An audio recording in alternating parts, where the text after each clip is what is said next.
See, Austin, backups.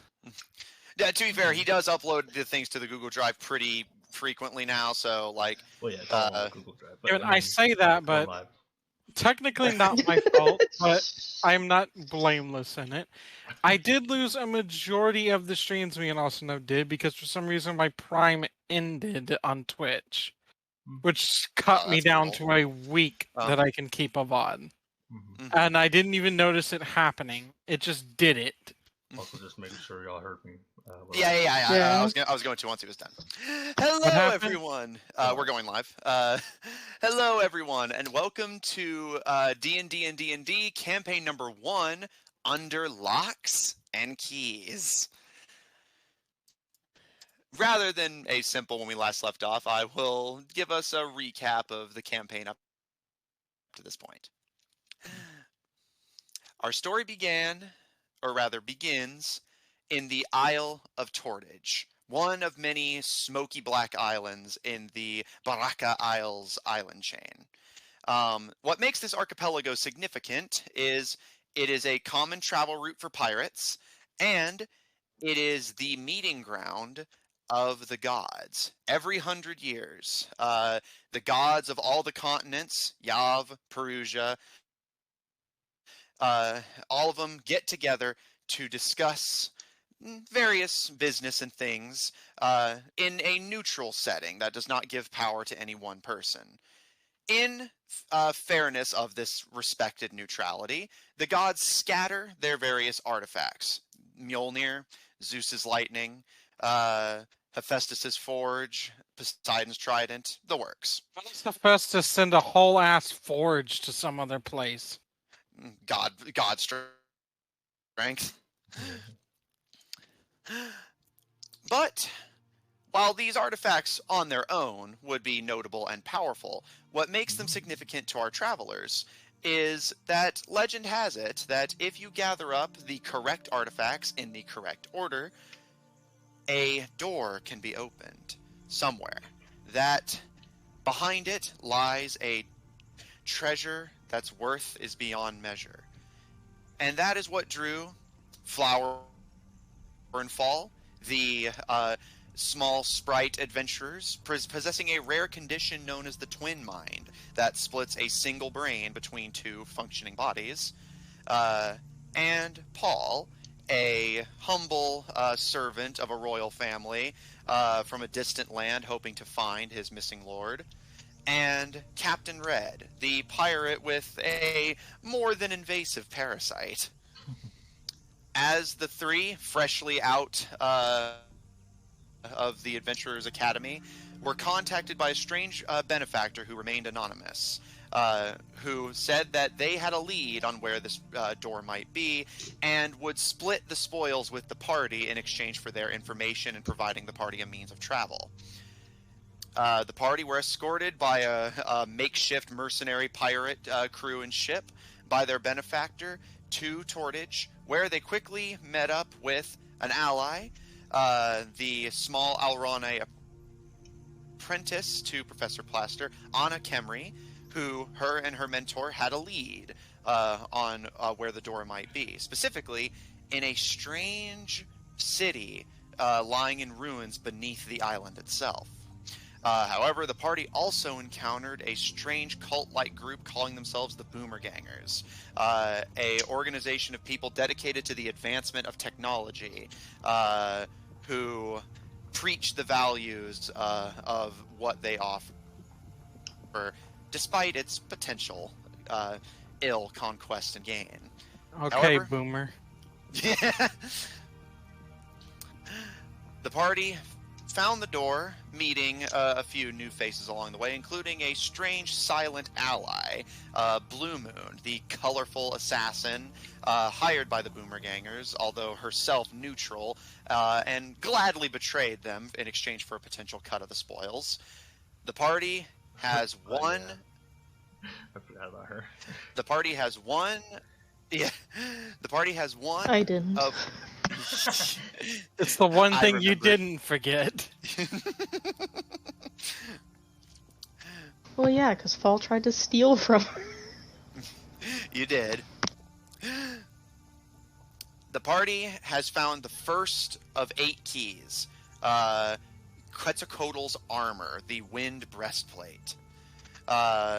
Specifically, it is in the land of Levant, the dual continent that, as a result of hosting the breastplate, is currently experiencing harsh storms and winds that are causing unpredictable weather patterns across the continent. And so, with that in mind, the party set sail. Paul did some fishing. Flower and Fall made friends with a local wizard. The party fought a megalodon in the harsh typhoon that the wind breastplate was creating. Traveled through an abandoned goblin mine, encountering another of the Boomerganger's mercenaries. A figure going by the identity of Nox, who used a strange airborne toxin to expose the party to their greatest fears. As the party made their way further out into Levant's civilized areas, they found themselves in the city of Laconis, a city currently suffering under a dark, ashy fog that blots the sun and seems to be spreading a strange disease among the inhabitants, turning them into infected zombies that attack the rest of the locals. Encountering a group of survivors, the party in the fog found themselves separated from their ally, Captain Red, who went back, seemingly, to settle a score with another similar parasite to his own that they had encountered in the caves, and left with just the two of them, Flower, Fall, and Paul, befriended the survivors, and after witnessing a skirmish between two emerging factions, one seeing that it would be more appropriate to use their numbers and weaponry to fight the zombies head-on and reclaim the city, the other thinking it would be better to simply wait. But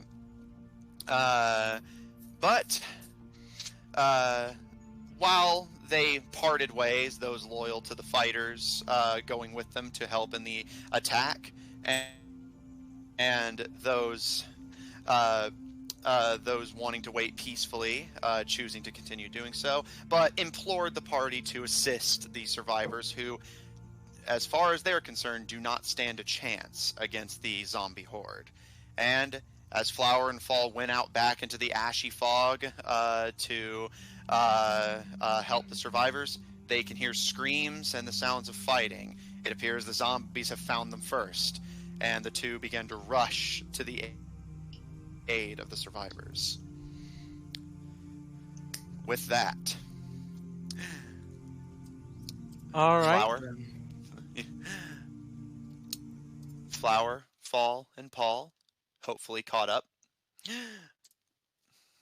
The two of you, effectively, rush towards the scene, and you can immediately see that a small, less a battalion and more of a small group of zombies has indeed surrounded the survivors and lash and snarl and bite at them. It's the first time you've actually seen one of these infected yourselves. Their skin is boily and a bit pustule, their hair long and greasy. They don't appear rotten like you would expect zombies to look, but given the nature of the potential contagion, it appears more like they're simply ill. But whether they're ill or not, they're definitely hostile. And you can see the vast majority of the survivors, when confronted with their enemy, are cowering and waving their weapons meekly in attempted defense. They indeed do not appear to be at all prepared for the reality of this combat. You, however, are. I would like everyone, including unseen characters, to please roll for initiative. We'll do our usual system where I'll ask around for where you guys are in the count.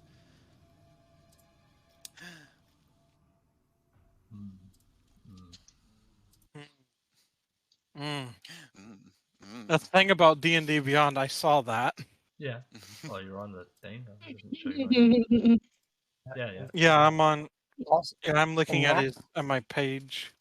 What's up?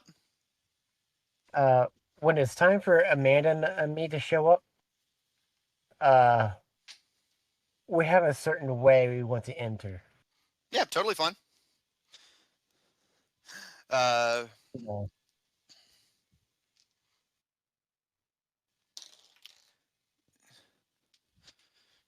I mean, also you can make the roles private, but I just like yeah. Mm-hmm. Is this an... Okay. I assume spells are actions, right? Yes, unless stated otherwise, they are actions, and Usually they'll tell you. and this It is won't say important. bonus action.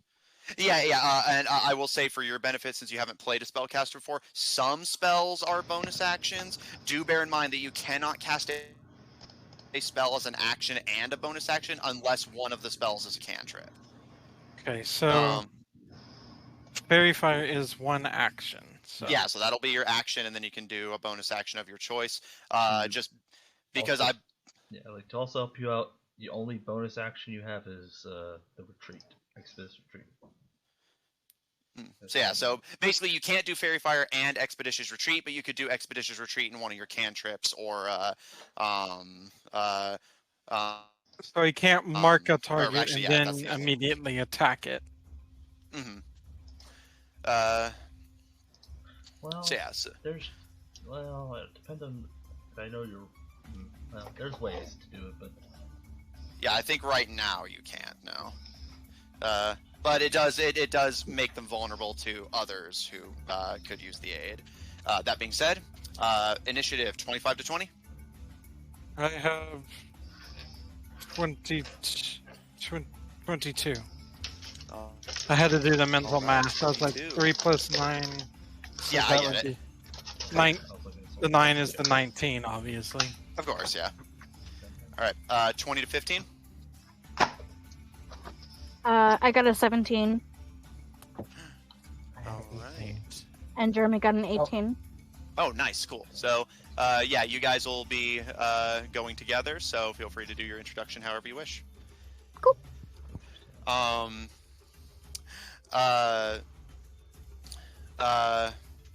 Wait, hold on. I don't understand. 15 to 10. what? What's up? So the DC on Fairy Fire says Dex 10, but it's like I have a +3 to Dexterity. Shouldn't that make it like a No, 13? your wisdom is your spellcasting modifier. I have +2 Wisdom. Yeah, It's 8 plus your. Yeah, it's 8 plus your spellcasting modifier. Yeah, at this level, it's not going to be very high. And rangers especially, their spellcasting typically isn't like amazing because you're a little better in a fight to compensate. And weren't you the one who said that as far as you could tell, rangers are extremely underpowered in D&D right now? Yes, especially if you go the Beast Companion route. Are you sure it was that? I thought it was 8 plus your proficiency plus your modifier. Yeah, because Kara uses wisdom and they're a ranger. It's wisdom, yeah. Yeah, it's 8 plus your wisdom, or no. Yeah, your DC is 8 plus your proficiency bonus plus your wisdom modifier. That should be 12. That part I don't know. Oh yeah, so yeah, it would be 12 because 8 plus 2 plus 2. So, did you complete your character out of curiosity? Oh, it should be completed. Weird thing, because I'm curious. Yeah, so yeah, by the math, 12 adds up. Yeah, so, let's see. 15 to 10? Abilities, yeah, I used all of the point buy, because I wanted a bit more freeform. Mm-hmm. I've used all of the points remaining. Yeah, you're fine. Like, we were just double checking the math. Flower, Fall, and Paul, what's your initiative? The D&D Beyond is just wrong. Great start. Absolutely. Wait, what? I got a what's your initiative? Oh, 4. Alright. Our veterans firmly at the bottom of the initiative. Hey, you know what? Let the new guys shine, you know? Yeah, let's get They don't want to outshine us. Yeah. They're giving us a chance. Whenever it is everyone's turn, including our veterans, please give a description of your character and feel free to flavor your attacks however you like. That being said, Hunter, your character, drawn to the city by your own desires, you can hear the sounds of screaming and panic and combat, and ducking and running your way through the abandoned ruins of Lagonice. You find a crowd of people cowering and desperately attempting to fend off what appears to be a horde of these infected you've been hearing whispers about. Hunter, as you take up a hilltop ready to join the fray, would you like to describe your character? Yeah. Okay, so out of the brush of the forest, it's in a forest, right? Not the a forest, but you would be like cresting a hilltop, so basically from over the hill. Okay, so coming up over the hill is a. I'm trying to think. I'm trying to think of the terminology. You know what? Fuck it. I'm just gonna go with what I was gonna say originally. You see, like a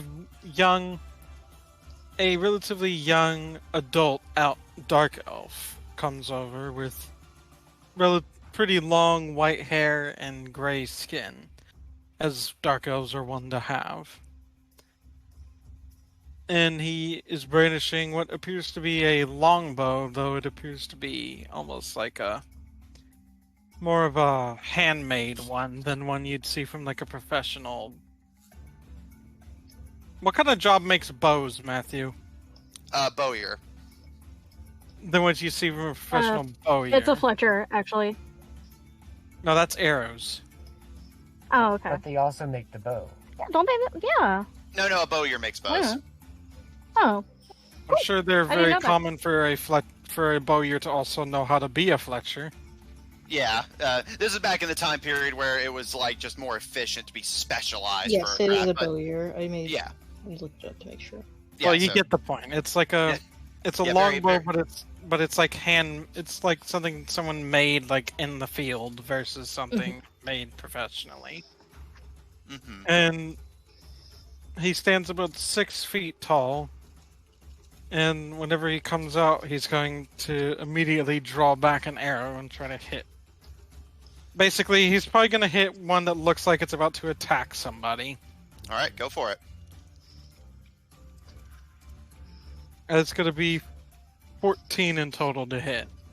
That is a hit. Roll for damage. Alright, so he rolls 1d8 damage plus 3. That's going to be the maximum amount of damage, 11. All right.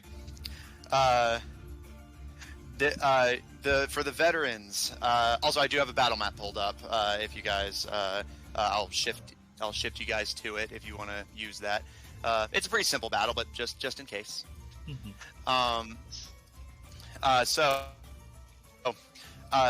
For our veterans, you see this young, handsome dark elf crest the hilltop and drawing back from what looks to be a homemade bow. Its home make does not reduce its effectiveness in the slightest, as with a arrow striking true, one of the undead falls with an arrow through the head. The old icons. What's up? We don't have new ones, so. Yeah. Yeah, just for functionality, so because otherwise nobody would be able to tell who was who. And one of the infected falls with a gurgle with an arrow through the head, just as they were about to claw into one of the survivors. And you can see the rest of the infected turn towards the dark elf in confusion before taking an aggressive stance, and one of them lets out a Is that the end of your turn, dark elf?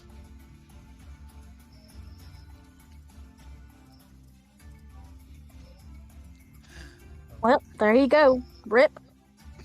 What Look at happened? this, what- Well, he's I was just asking if it was the end of your turn. Oh yeah, I said it was. Okay, yeah, it just didn't pick up. All right. Gotta hope it's not having that problem again. I'm just. Oh no, you sound fine Ramble now. Just for- it Quasmike has the same problem. Like, basically, if you talk really, like, if you just say something real fast, then it just doesn't pick it up. All right, one infected falls, but 5 remain.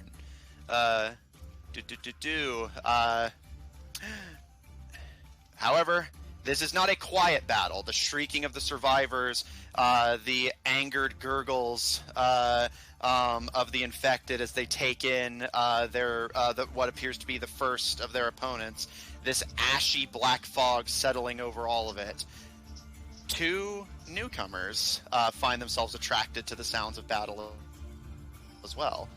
Amanda and Jeremy, in whatever order and fashion you would you like to describe your characters? Good. With my character, it's not human. You actually see a giant wolf. A dire wolf, to be exact. It's black, just like the smoke and stuff around it.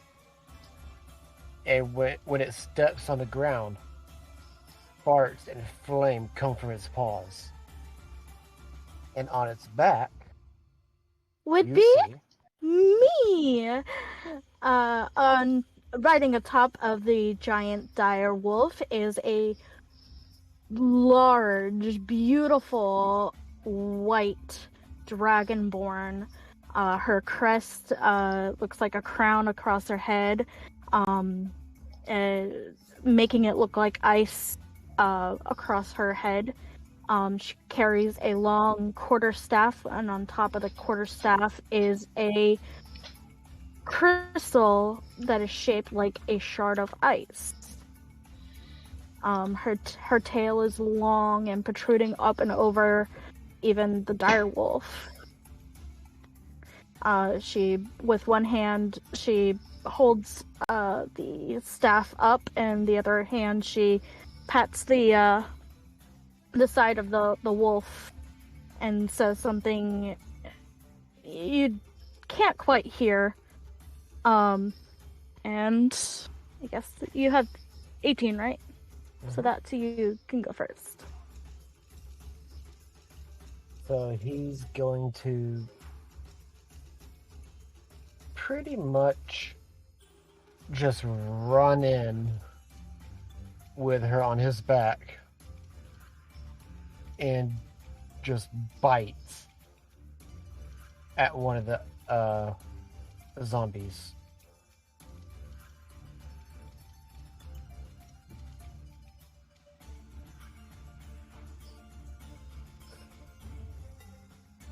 Hello? Did you hear that? Yeah, I heard Hello? it. Yeah, Okay. we heard it, but... Matthew? Matthew, did you die? Oh, sorry, I'd hit the button. That was my bad. All right. So, what'd you roll? Well, would this be Yeah, you have to roll to hit. Armed strike? What? Or how This is wild shape, right? Yes. Correct. I believe it should just count as like a weapon attack. Yeah. Whatever your that shape is. Yeah. So basically, whatever form you've taken, you use those stats as your reference. Yeah, so you look up a dire wolf stats. Do you need me to help you? Okay, That's I the forgot thing to about do that. Give me just a second. druids. Gotta keep track of all those animals. Yeah. Druid is the class you play if you just have the monster manual on standby. Speaking from someone who's played a druid. Hang on, I got you, Jer. Yeah, I love druids though. Druids are great. I love them. Hmm. You should play a druid sometime. I'm pretty sure I did. I've played a druid, it's really fun. Thought I did. I don't I think. don't remember. If you have, I think- don't remember.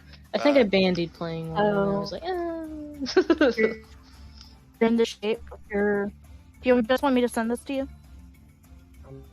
Dang. So you would have the action bite, so it's a +5 to hit.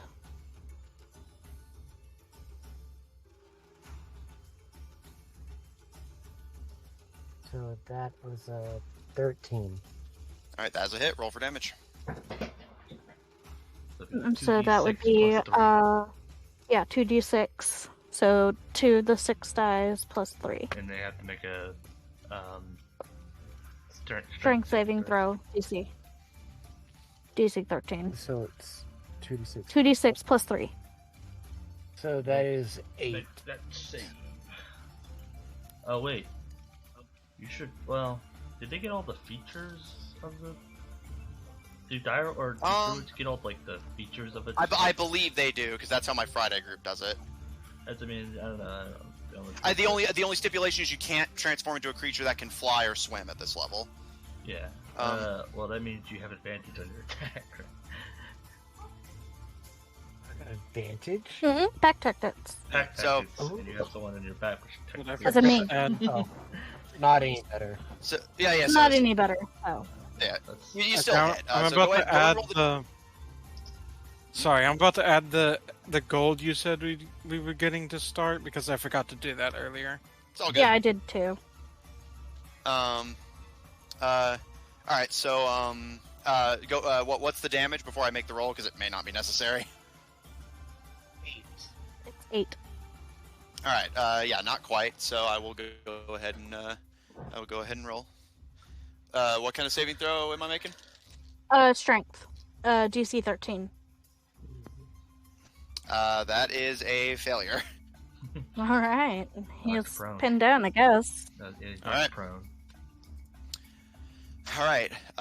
All of you, including this mysterious dark elf archer, see this white, lightly feathered dragonborn woman riding in astride a direwolf. The direwolf bounds over the hill, and just as quickly as you've processed their entry, charges and basically bowls over for one of the infected, pins it to the ground and starts taking bites out of it.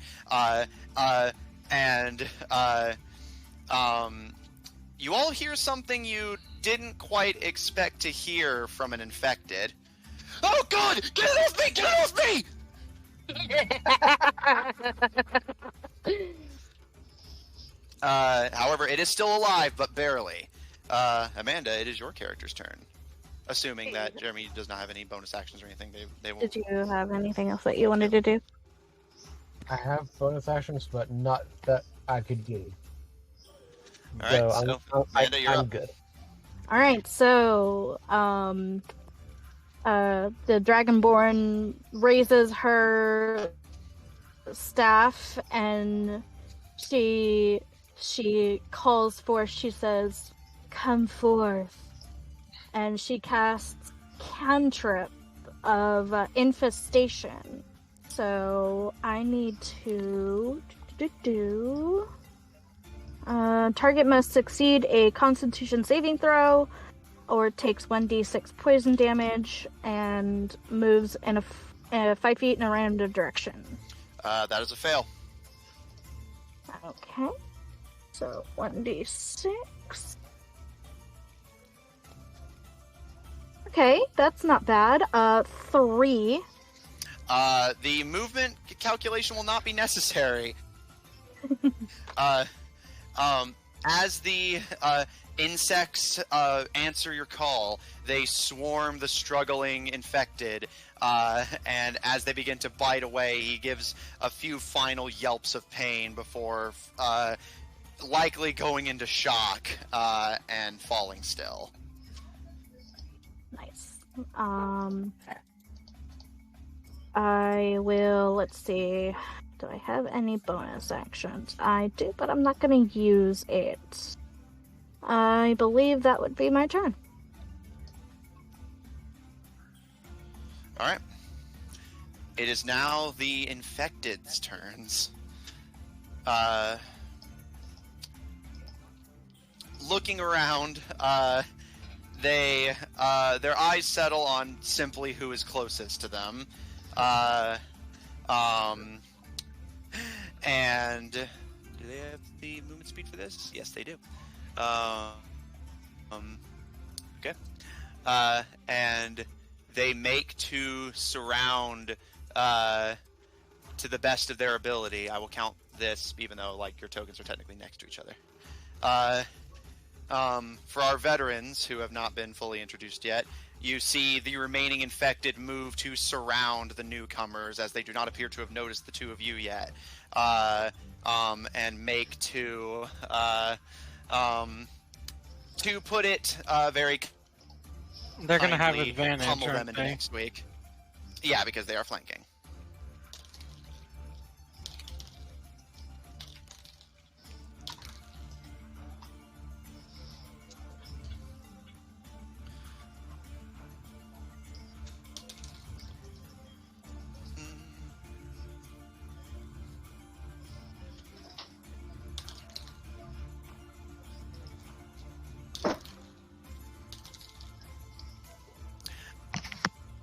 All right, Dark Elf.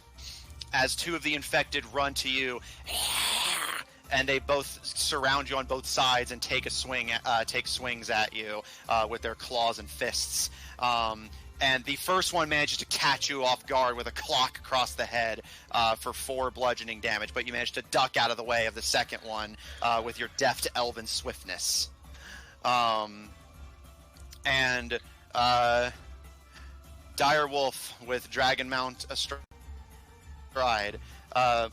As they approach you, one of them tackles at your head, likely hoping to, in some esoteric way, get revenge for their fallen comrade. And as they force your jaw away from the other infected, you take a bit more harsh of a hit with 9 bludgeoning damage.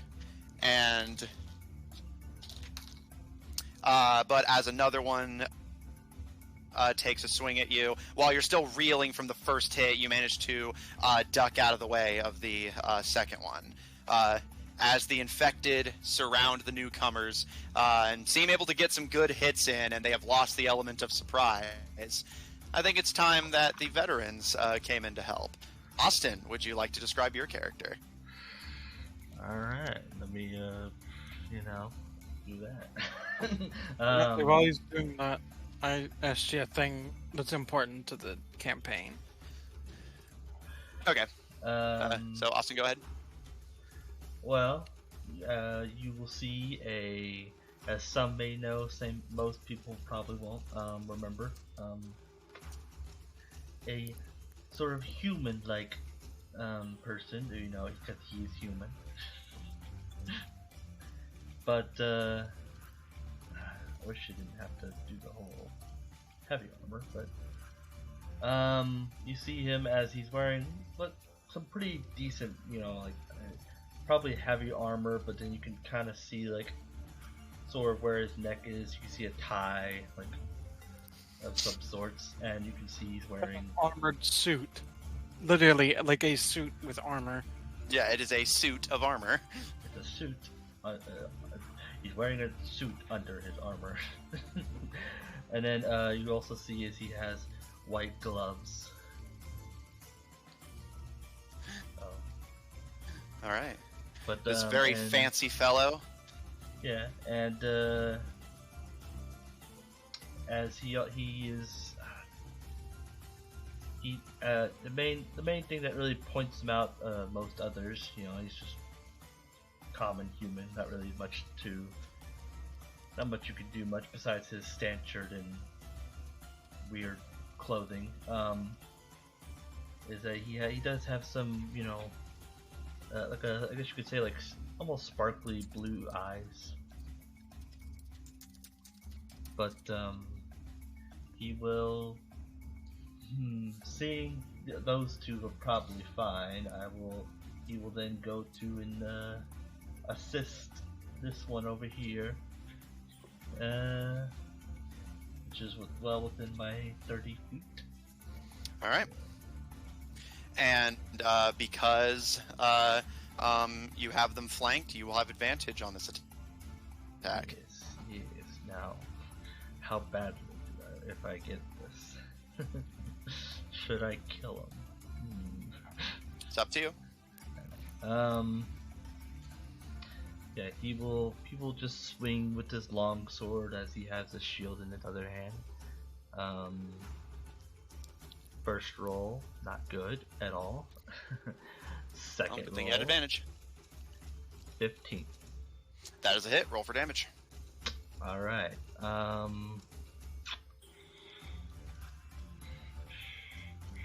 might not need it, but you know what? Let's go for an introduction. I guess I'll use a spell slot to Divine Smite. So I roll an extra 2d8 radiant damage, and if they are zombies. Damn, he's gonna hit. He's gonna hit them hard. So let me roll for my slashing first. That'll be 7 slashing damage. He's gonna And- obliterate this zombie. Probably, and again, from what I remember, unless these are not zombies, I haven't thought about, but they might have arrows. 2d8 radiant damage, right? Yeah. Yep. And it 8 radiant, unless they don't have that, like. All right. Do they have- And are you going for a lethal blow?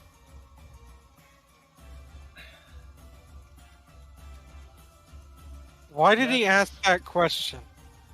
Well, Well, because I he was think- debating on it earlier, so I wanted to check. yeah, because I was saying, like, maybe because the whole fact that he talked, I don't know much about zombies, I don't think he knows, but he'll go for a non-lethal. I mean, worst comes to worst, he can kill it later, but but he'll go Alright. for a non-lethal. Okay.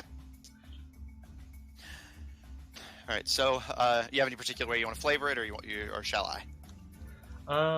Sure, I could do it. He'll simply. You can see as he kind of goes up for a swing, as you almost see his sword give off a radiant glow. You probably think, he's going for a swing, but he's gonna go for, I guess, going for like a judo move, just jab the hilt of the sword into his neck, like just go for a knockout. All right. Dark Elf, as you see this snappily dressed human in armor wielding a sword and a shield charge to assist you, and the one whose swing had clocked you gets clocked in turn by the butt end of a sword, and as you can see, magical radiant energy that stings your eyes very slightly. The infected falls unceremoniously to the ground like a sack of rocks.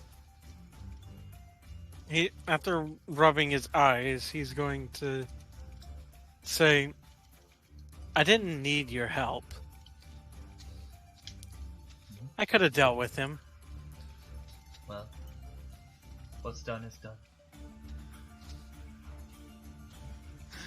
All right, is that the end of your turn, handsome knight?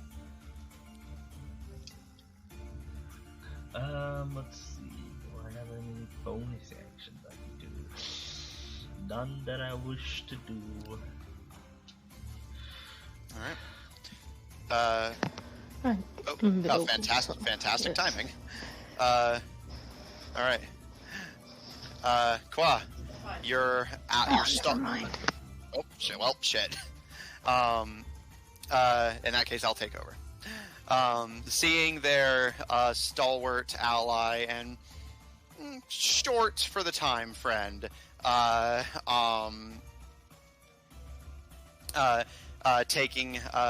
helping to assist the Dark Elf, I'll say Flower and Fall are going to rush to the aid of the wolf cavalry. Wolf cavalry. Yeah, the wolf cavalry. The wolf. Charge!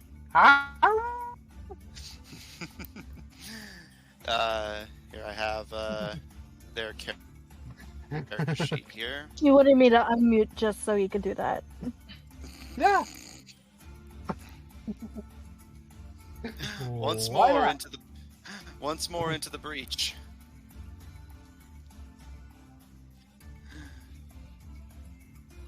All right. Sorry, that getting their character sheet pulled up. You all see these, what you initially take to be moths, but it. You can see on closer inspection, they are actually two so in sync that they may as well be intertwined sprites. But they do not come unarmed with nothing but pixie magic. For you can see the one in front is wielding a, for her size, pretty wicked-looking axe. And like a battle axe. yeah, actually. Battle axe is really small. And as she charges into battle, she's gonna give it a swing. That is definitely a hit. And with advantage, that becomes a crit. Nice.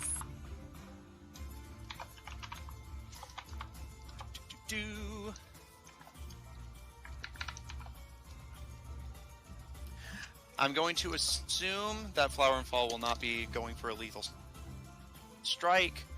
Yeah,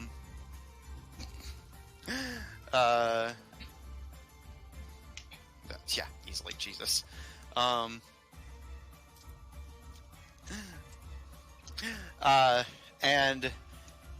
Dragonborn and Wolf both, you watch as these moths, completely unbeknownst to the infected, charge into the fray, and one of the moths raises their battle axe over their head. This thing no bigger than like what a small knife would be for either of you, but as they drive it into the shoulder of the infected, it gives a gurgle and has just enough time to turn in shock before you can see its eyes kind of cross and drift upwards, and it passes out as the two moths work together to pull the axe free and hover in place, giving you both friendly smiles before turning their attention much less friendly towards the remaining infected. I'll nod my head. Your assistance is much greated. Thank you. They kind of give you a friendly salute. All right. Top of the round. Dark Elf, you're up. Two infected remain, one of which is up in your face attempting to claw at you, although as their comrades begin to drop, they seem a touch concerned. Well, the Dark Elf is going to, because he's too close to use his bow, he's going to use a short sword. Alright, go for it. Alright, roll that attack. That is going to be a 14 again. That is a hit. Roll for damage. Oh wait, no, it's D6 for this. That's going to be 6 damage. Alright. As you draw with your bow in your offhand, you quickly swap hands and Technically, draw. you have to put the long bow away because it's two-handed. Oh, okay. You could drop it as a free action. Oh yeah, Oh, yeah. it's just for flavor, anyways. It's not a big deal. All right. Putting away your longbow, whether that be through dropping or quickly slinging it back over your back, you draw short swords and swing. The first swing does strike true. You manage to create a large bleeding slice across the infected stomach, and it clutches at it with a and looks at you in shock. And it's still alive, right? Yes, barely, but yes. I'm going to use two-weapon fighting to use his other short sword. As soon as I find my fucking dice that I just dropped.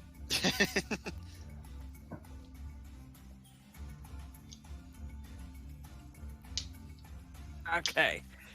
So, let's roll to hit. Though he doesn't get any modifiers on the damage. It's going to be 11. That is easily a takedown. Yes, do you have any particular flavor how you like to do it, or? I'll let you take it. Sure. as they look at you in shock from their bleeding stomach, you rear back with your second blade, twirling it to hand, and give a slice. And while you don't quite full-on decapitate them, you do sever a good chunk of their neck from their shoulders, and they fall forward, you kind of stepping back, almost gracefully and casually, as they fall at your feet. Yeah, this is a big whenever he doesn't have to roll disadvantage on literally everything he does. That's the beauty of characters like this. Alright, assuming that's the end of your turn, so... Wolf Boy, you're up. Boy. Okay. One I'm infected going to remains on the bite field. There's two of I'm them gonna still bite it. there. Well, you didn't. Oh, sorry, I didn't delete that one. Yeah, I got it. I get a thing. Beep. And this one got taken out, so beep. 19. That is a hit. Does Roll that for hit? damage. I need to look up their AC. Oh no, I have their AC pulled up. Oh, okay. 11. And besides, you hit with a 14 earlier. I was making a joke, Matthew.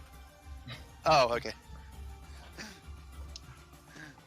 That's 11 damage. That's exactly what you needed. I want Wolfie? to disembowel it. Yeah, how do you want to do this? So, when he goes to attack, his jaw is going to clamp on its midsection, and he's just going to rip. And his guts are going to go everywhere. And the Dragonborn will say, feast. Alright.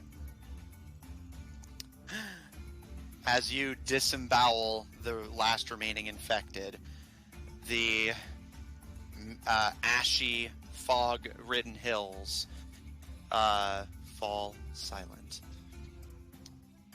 The infected, or not the infected, the survivors kind of collect themselves, standing back to their feet and looking in shock, almost trying to assuage whether these newcomers are as much of a threat to them as they were to the infected. And you all look around at the strange assortment of figures who assisted, you all assisted each other in the battle. 2 small, fluttering moth sprites, a snappily dressed knight who seems to value his decorum over his protection, a skilled, if somewhat isolated dark elf, and a dragonborn woman astride a direwolf. You made this fight easy, didn't you? Just so we could feel good. I would be a full DM if I didn't. I am going to I'm gonna dismount the direwolf and give him a little pat on the head. That will be all. And then I'll turn to the little moth things. You are tiny.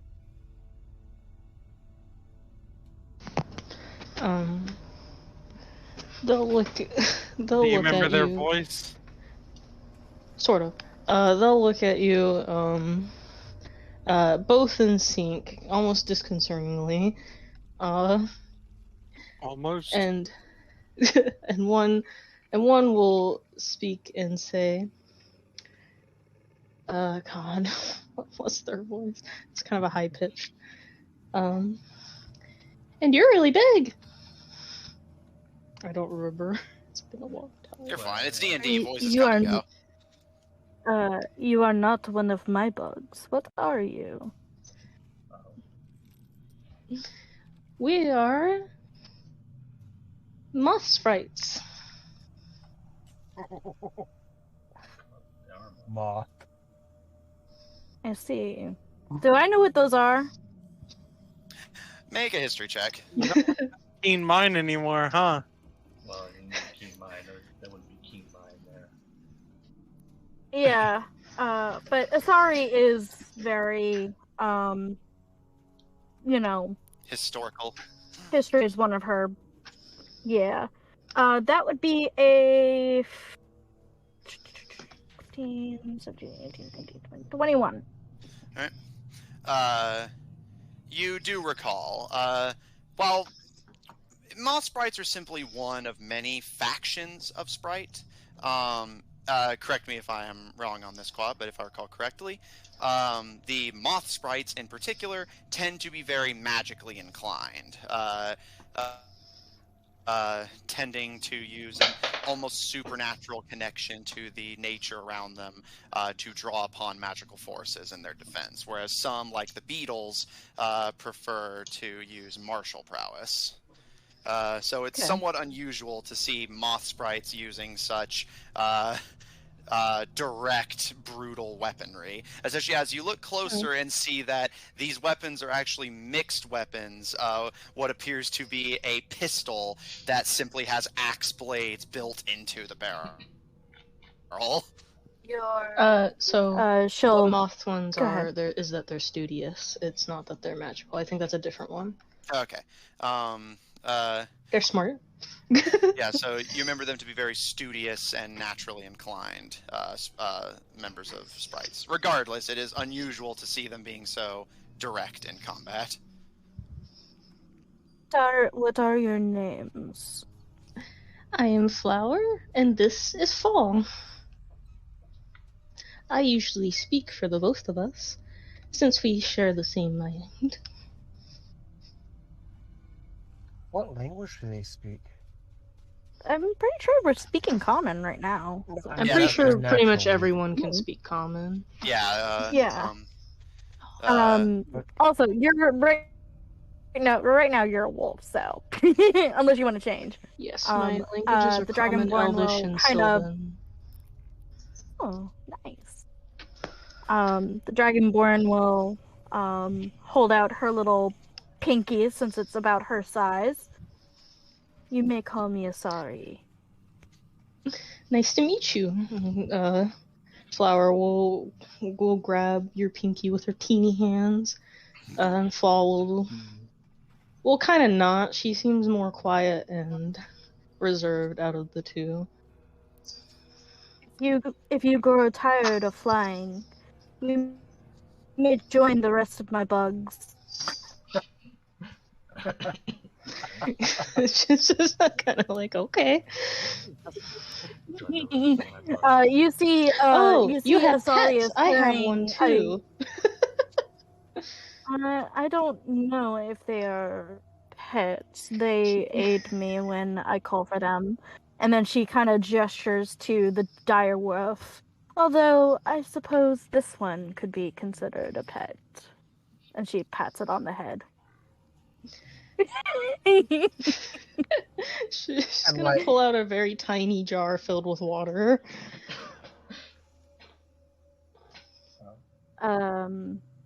What animal is that? Wait, watch. She's going to fly over to the ground and make it bigger. You watch as, with a small sprinkling of pixie dust and a light boop at Flower's touch, the jar grows significantly larger.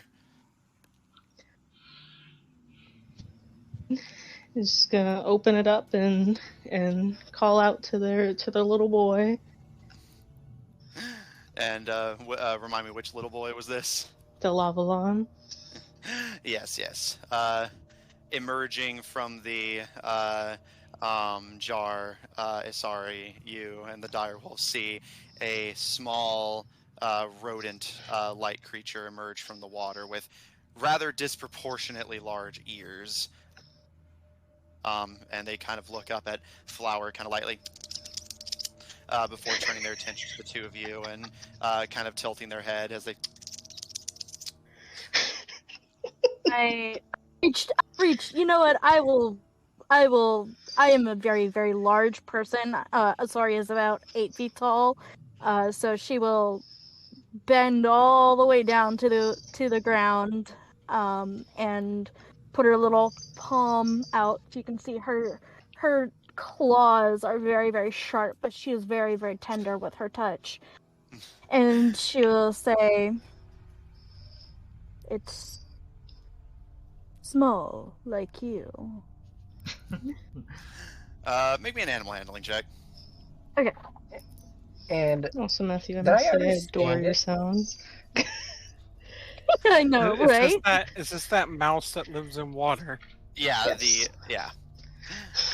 That would be a 16, Matthew. The creature kind of looks up at you, Flower, almost for permission, but it does seem comfortable.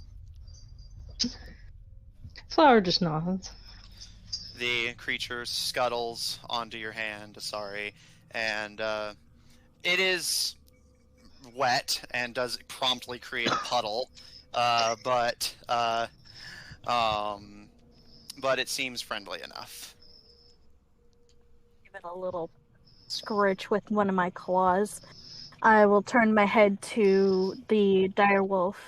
Greylog, are you going to stay like that forever? it'll look at you, and then it will shimmer and shrink while standing up on its back legs and take back its usual form. Where What you do then the see. adventurers see? So, he's. How to describe it?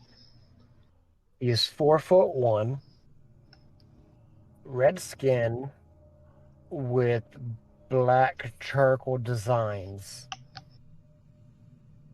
with hair that's like flame, and his eyes are orange. Is he a demon? No. You would think so. All right. While that's going on, Paul and Dark Elf, what's going on your side of the field? Well, the dark elf is going to look over Paul with his. I forgot to mention earlier, so I'm going to take the opportunity to add one more thing to his description. Looking him over with his red eyes. Also, what race is Paul again? He's human. Paul's human, or appears to be so, anyway. He's just going to look him over and be like, I didn't need it, but thanks for the help, I guess. And he's seems a bit standoffish from him. Also, I'm gonna ask Matthew, what would Avaven's people have said about like dragons or dragon-looking people and like pixies? Your people typically had a relatively high opinion of dragons and their kin. They typically never directly antagonized your people.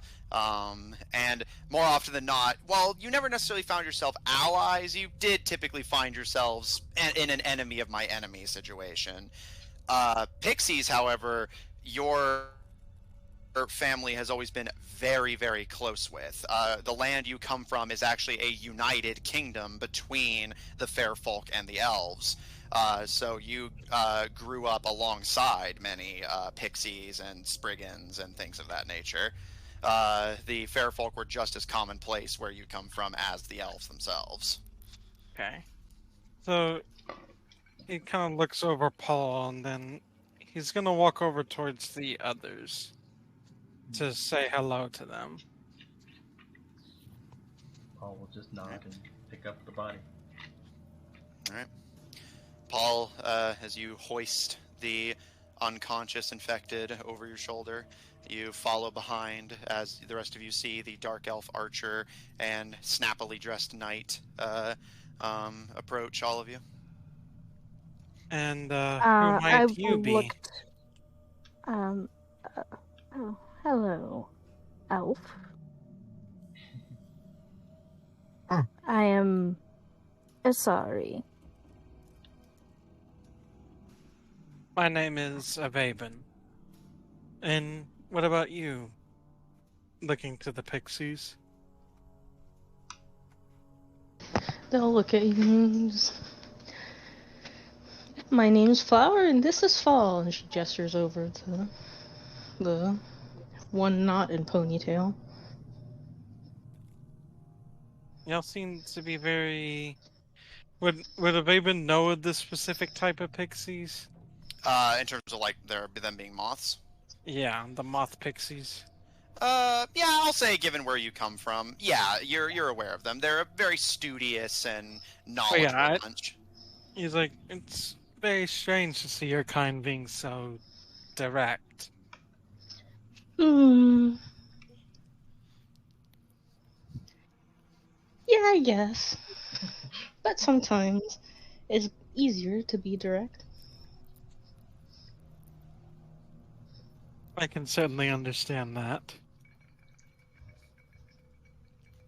I'll look to the human carrying the dead body. And why does this one have the fallen?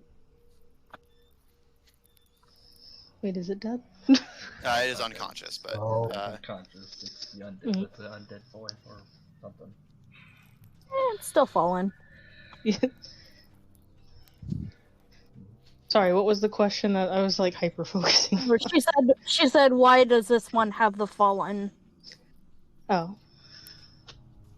I don't know. Paul! Like, confuses me too. It beguiles me. Well, Can I do a medicine check? medicine check. Paul, are you okay with this stranger approaching your charge? I mean, sure. He has no objections. I mean, he just wants to keep it alive for now. He'll dress himself and Would you like me to assist you? I am Paul, and I simply You want help? knocks this Do one you down do in medicine? hopes of getting answers.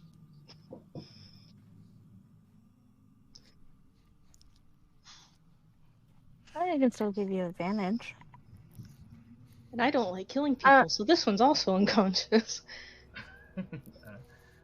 Well, it seems like they Sorry, you kind of glanced down to the one that Flower had single-handedly taken down in one strike, but you do indeed see that it still occasionally moves. Avaben's going to be like. I mean, I can't say I encountered many of these things where I'm from, but I'm fairly certain they stopped being alive at some point. Well, you know what I mean. It was pretty horrifying when I did, so I don't like it. Yeah. Well. So, with that medicine check, it's a nat 20 with a total of 25. All right, and is Asari assisting you or no? Yes. Okay. Paul, you allow Asari and this strange figure who transformed into a wolf to approach your charge, and the two of you begin to examine this infected body. And you notice several things. They are fine. They will need time to rest, but their injuries are mostly blunt and magical, and given some rest, they will definitely recover without issue. However, you also notice, Jeremy, your character, as you run a hand over their face very carefully, you notice, initially you're worried that you may have popped one of the pustules, but as you take your hand away, you notice paint, almost like makeup. And as you kind of scrub away at the infected's face, more and more of the features that register them as infected get peeled away, revealing a relatively healthy-looking human beneath. first. Strange. I'll turn to the human. Is this common for your folk? Couldn't say if that is true or not, but Also, can arrows be retrieved in D&D? Yes, you'll basically make a survival check, and how good you do will determine. Well, he only fired one if you arrow. do. Yeah, so just basically make me a survival check, and depending on what you roll, I'll see if you can reuse it or not. It's going to be a dirty 20. Yeah, easily. You carefully While they're salvage the arrow. learning this stuff, he's just yanking an arrow out of one of them. Mm-hmm. Also, I will say, Asari and Jeremy, your character, for you guys' benefit, the human introduced himself as Paul. So you do have his name. And Flower and Fall yelled his name. Mm-hmm. But yeah, so as Aveban retrieves his ammunition, you all kind of look over the infected in confusion. As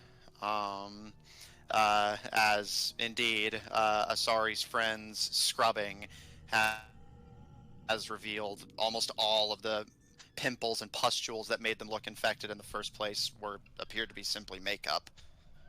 It's the case with all of them? You don't know, but it's definitely the case with this one. most likely. Should we check the rest?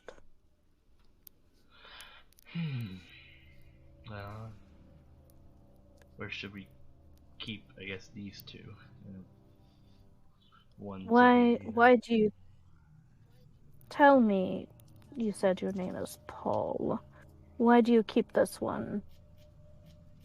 Well, like I said, I did notice one of them, saying something, so I figured we can at least ask them questions, even if they were undead, but seems as though they aren't. So, more reason for us to question. Interrogate. I will happily question, assist. but we need to figure out a place to put them first.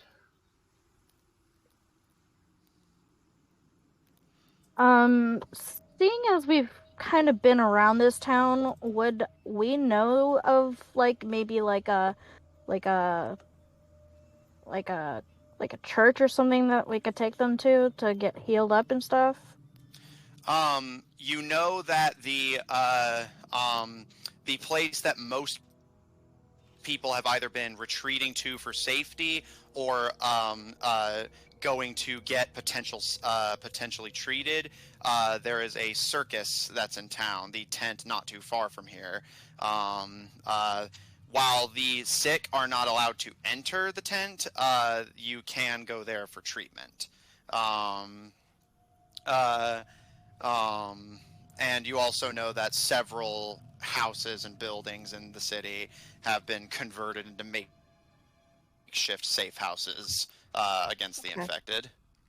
Asari will say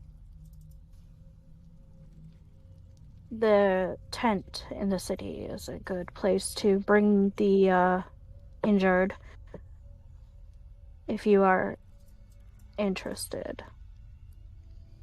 He seems like a criminal. Who? We shouldn't heal them completely. Saying the ones that I don't know about criminal.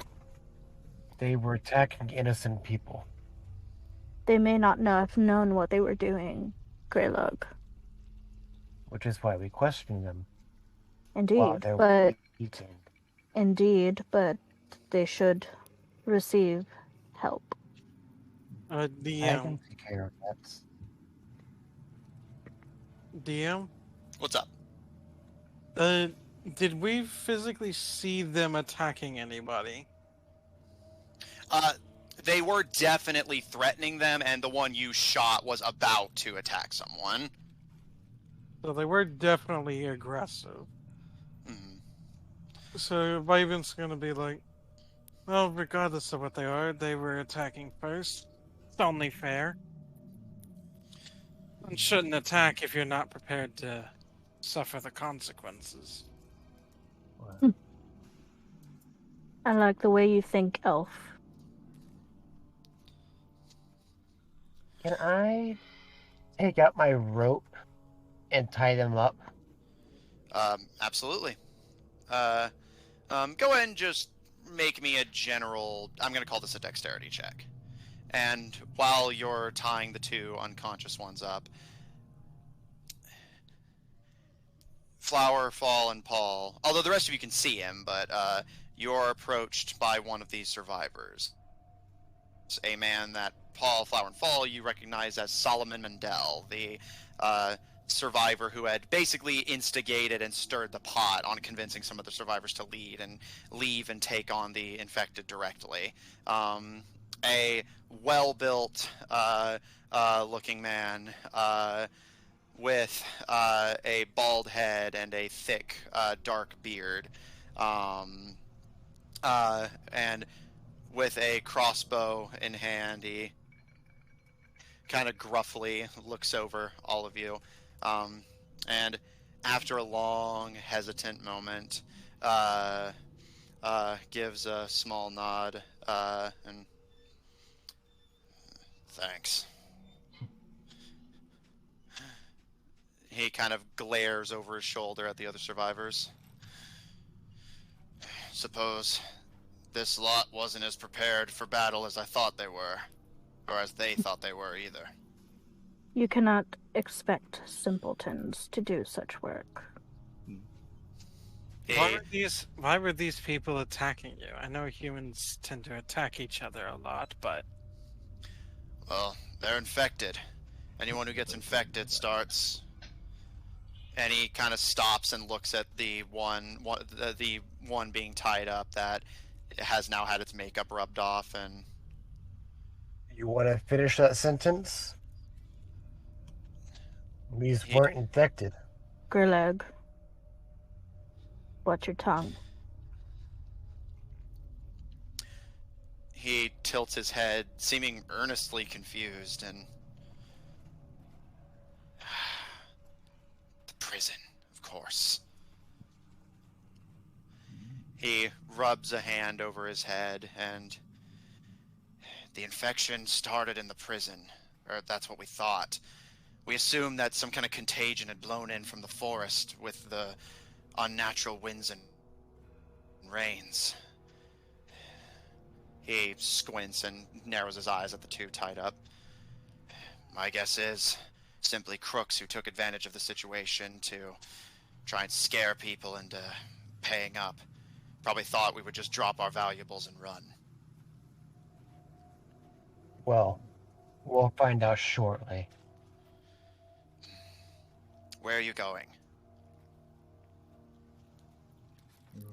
That is a good question. I believe what was our goal again? Oh, I forgot what town we're supposed to go to. Flowerfall and Paul, you remember that your objective is to get to the city of Ferai. But you recall that there is a generator in the basement of the prison that, if reactivated, would allow you to make use of a trolley that would take you up the mountain upon which you know the wind breastplate to be stationed, and that would save you a lot of time as opposed to going around the mountain and then scaling it on foot.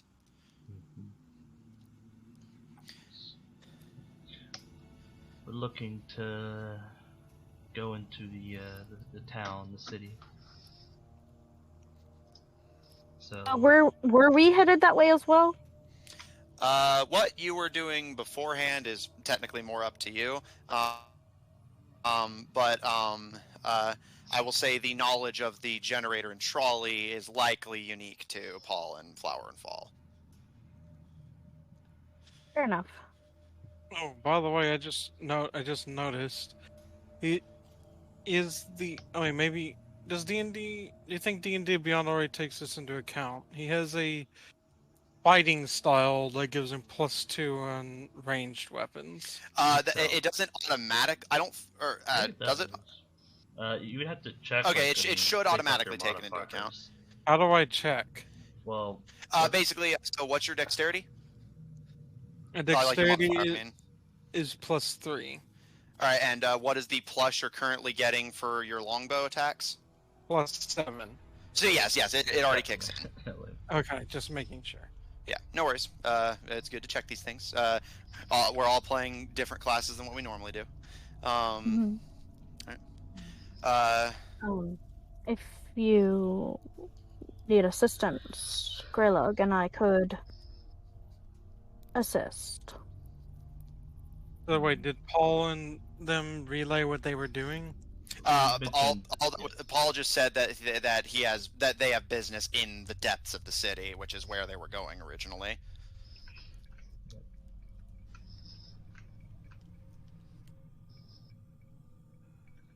But I guess, is there a tree nearby? Yeah, I will say that there's like a few sparse trees nearby. I mean, he would just like to take one of the quote-unquote infected, one that's all tied up, and like, so kind of just sit him up on a tree. So, like, just let him just, might as well, and he would like to kind of touch on some of the wounds. I guess he'll grab the one, he'll kind of touch the wounds that he kind of inflicted onto him and cast Cure Wound. Alright, easy enough to do. You cast Inflict Wounds, Cure Wounds. Oh, I injured you worse. They die. Being insult to injury. And I would like to cast Healing Word on the second one. Okay. The survivors watch curiously as you all gather around the tied up, infected, quote unquote. Well, yeah. So what are you doing if you're not joining in? He's just watching them do this. All right. So Not more really or less fully gathering. Not really understanding why they are doing this. Well, the one that I cured is got 8 HP. Okay. And Greylog. 7. Okay. As the two of you heal the quote-unquote infected, I've been watching curiously, Flowerfall and Asari watching a bit closer and more invested as the two begin to kind of shake themselves awake. The one whose makeup had rubbed off, you see, is a dark-skinned human man with a completely bald head. And the one that Paul had taken down is a incredibly lanky and skinny man. Although his makeup has not been rubbed off, you can, on closer inspection, see the cracks in the facade as the two of them begin to slowly come to and look around. What's up? As they come to, Asari is gonna step forward and place her staff between them. Not like Between them. Yeah, like aren't they like Yeah, against the tree? I only grabbed one. Well, okay. Well, regardless, it sounds like the two of them have been tied up, so I'll allow it. Okay. And then she will flick her tail and she will raise her voice a little. Explain yourselves.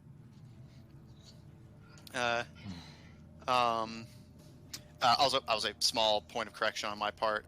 The one that Flower took down was the dark-skinned one. The skinny, lanky one was the one that Paul took down. That has his makeup off. You can see his face is just as skinny and almost malnourished looking as the rest of his form. And he does seem to have some actually natural acne that the makeup is only highlighting. Or what's left of the makeup, anyway. And they both kind of, as they slowly come back to consciousness, kind of twitch at Asari's raised voice. The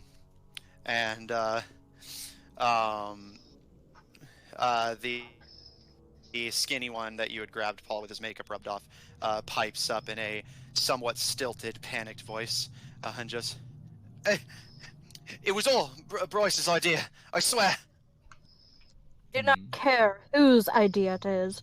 Well, I care I mean, what the idea is. who could... I mean, though, I am curious who Bryce is. Is he one of the groups you were with? He kind of shakes his head and just... Captain Thorne, our ringleader. The dark-skinned man whose makeup is still intact pipes up. He had us put on airs and makeup to frighten passerby into dropping whatever they were carrying so that we could bring it back. We didn't intend to seriously hurt anyone, just scare them off a little. Yes, scare them off a little. Sorry is gonna bare her teeth, and how do you like being scared? They kind of look to each other and just kind of shake their heads before the skinny one. Not well? So Raven's gonna stop I- her and be like, Then, go ahead. is gonna be like, well, the soreness on the back of my head would disagree with the not trying to hurt anyone. You killed part of our crew. You're lucky you didn't fall in line with them. Still could. Tends to happen whenever you jump people, especially ones who are armed. They were too scared to fight properly. We didn't know there was adventurers in town. Well, you would do to remember that there are adventures everywhere. And Raven's like, turned out to be a fairly dangerous mistake.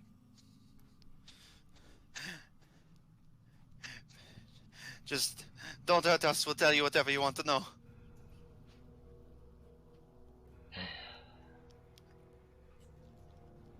So what I'm getting at is this whole undead thing was all a lie to begin with.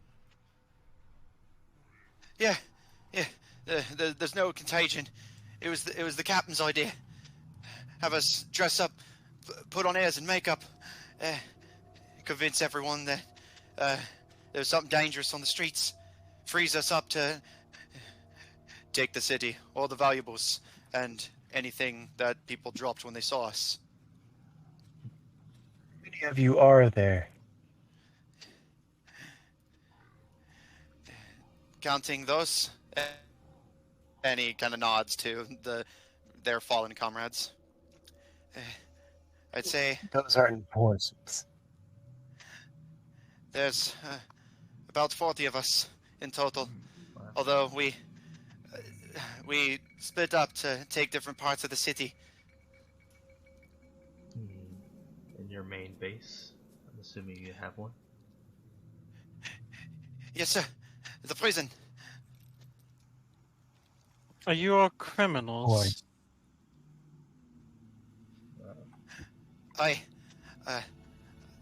was arrested not long before the breastplate came to the mountain. I was public intoxication. I see. From just I'll Oh. look to the others.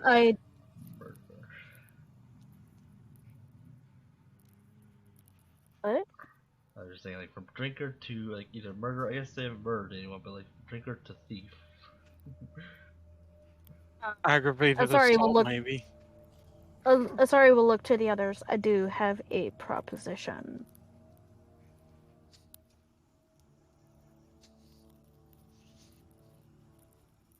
we could offer them freedom in turn of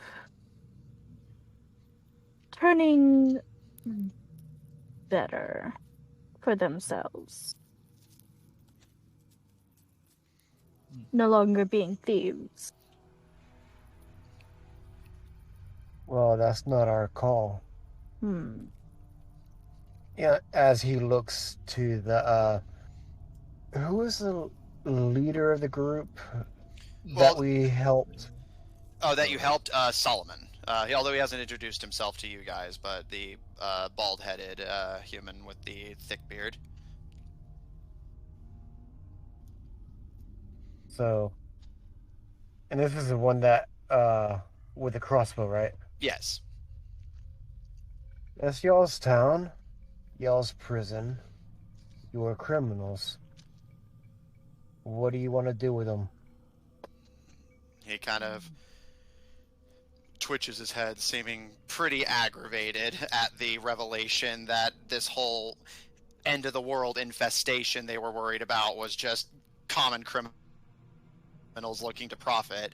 But swallowing his anger for the time being, he kind of scoffs and turns away. And if they make themselves useful, I want this city taken back to its rightful owners. Moskowitz is too much of a coward to make this kind of progress on his own.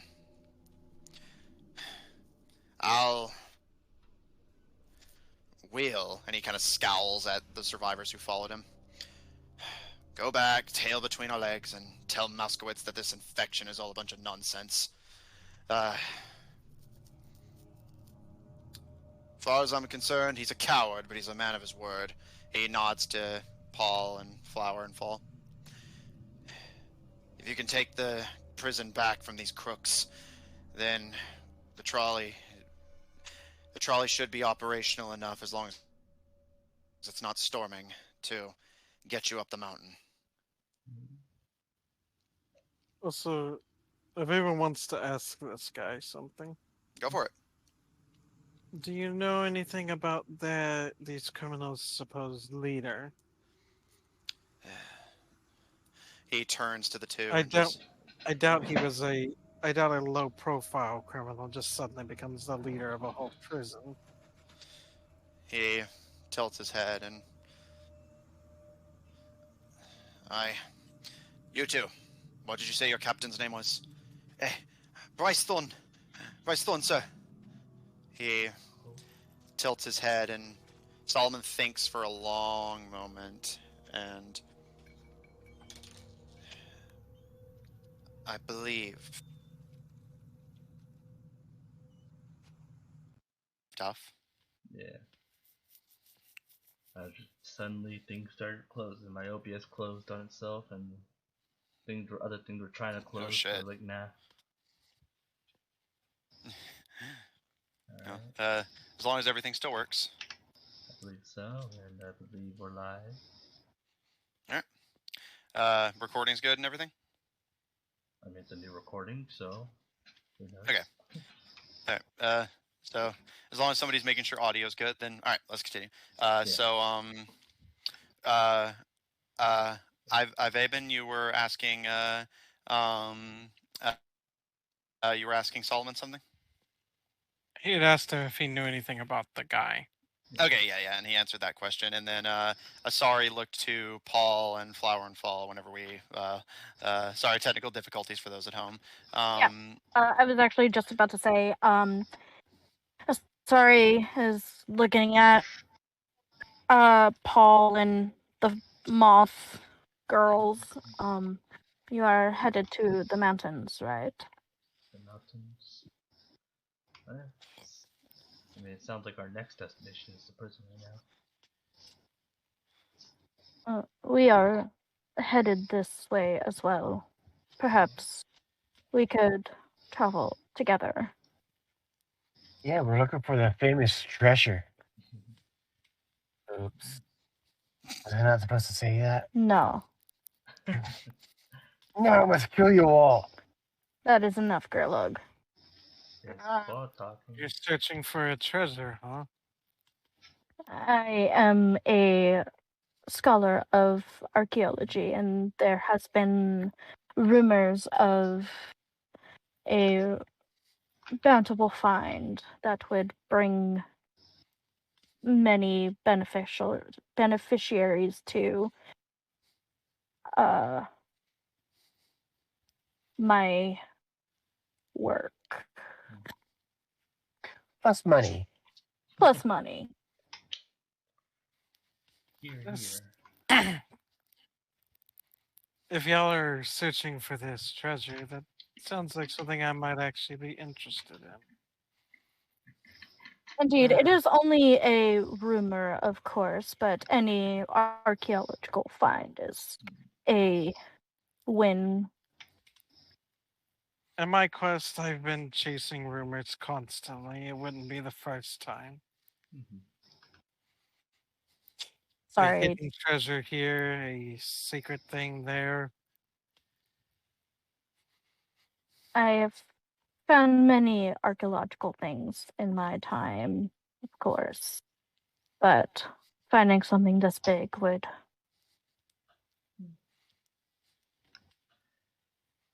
I guess. Vaben is gonna look to the month. Is gonna look to Flower and Fall and ask, "Is that what you two and the human were doing, searching for this treasure?" Is that our ultimate goal? I believe it is. It's Yeah, all of you're it. you're Yeah. you're going to get the wind breastplate because that is the first of 8 keys you need to unlock the door. Yeah. It's like, I mean, Why don't we just all join forces? Indeed, it Make did it sound easier. like it was a large bountiful, so perhaps we could all take a portion of it. possibly. And it does help to work as a team. More hands, and more eyes.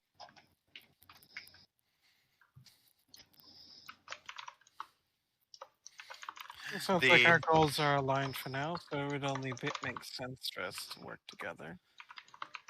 Indeed. The two thieves kind of watch the conversation, clearly interested at the mention of a priceless treasure. Sorry, do I see that they're interested? Like, is it like to a this is giving me an idea kind of thing for them? It almost has more, the best way you can describe the look is, you've seen this look occasionally in your school of archaeology. It's more the expression of somebody who is hearing some very interesting gossip and is just intrigued to hear more. Almost like they've suddenly found themselves fascinated by what's unfolding before them. Sorry is long. Her tail is long. She'll flick it over their heads. Mind your business. The two of them kind of look down and kind of start whispering to each other a little bit. And Solomon steps forward, and John made a promise to these two. He kind of like looks at Flower and Fall a little unsure, but that if you are to, initially it was to purge the infection, but if it really is nothing more than common rabble and thieves, then chasing them out of the prison would still be doing us a favor, giving them no leadership to rally around. And I will inform him of this new information. Hopefully that'll give them the confidence to actually come out of their damn homes. Well, Maybe before they you do shouldn't. that, could you, I guess, point us to this prison? If that's where you intend to go. He gives a nod and points towards the distant city. It's the tall building nearest to the coast. You'll have to get all the way through. There's still a few people inside. You might be able to find allies if you look, but take caution. These bandits are likely still everywhere, posing as infected. Well, they can give us some ideas. They don't know that we know, so maybe we can work with that. He gives a wide grin. Yes, Grelog. Bring one of them with us. They know everything. Which do you prefer? Well, I don't know. if you Kill the bring- other. if you bring them, then that would defeat the purpose of surprise. I agree. I'd be If we more than have happy a- to look after these two, if you do not have any further use for them. If we have the advantage, Grelog, they may, we have the advantage if they don't know that we know.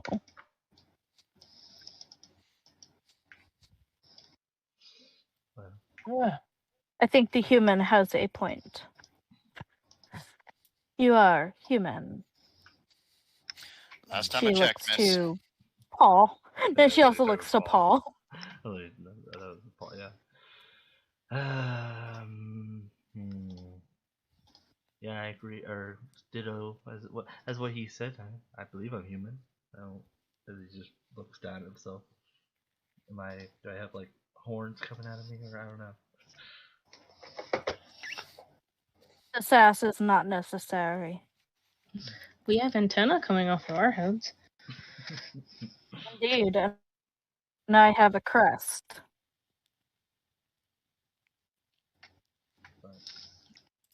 I like fire. What is this Sorry. conversation? Just kind of like, Sorry, just kind of looks at Greylog and like, it's hard to discern exactly what expression that is on her face, but she just kind of is like, it's hard to tell.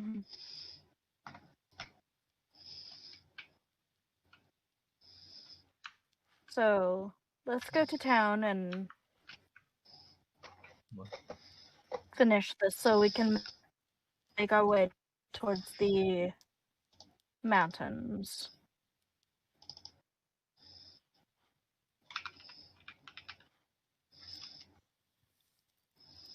Baldwin, you may want to make sure that these thieves are well in your care. Rest assured, that's not going to be a problem. I'll probably remember to come back for them. And he gestures for the survivors to start making their way back. And the skinny one kind of cranes his head to watch and just like, hey, you're going to untie us first, right?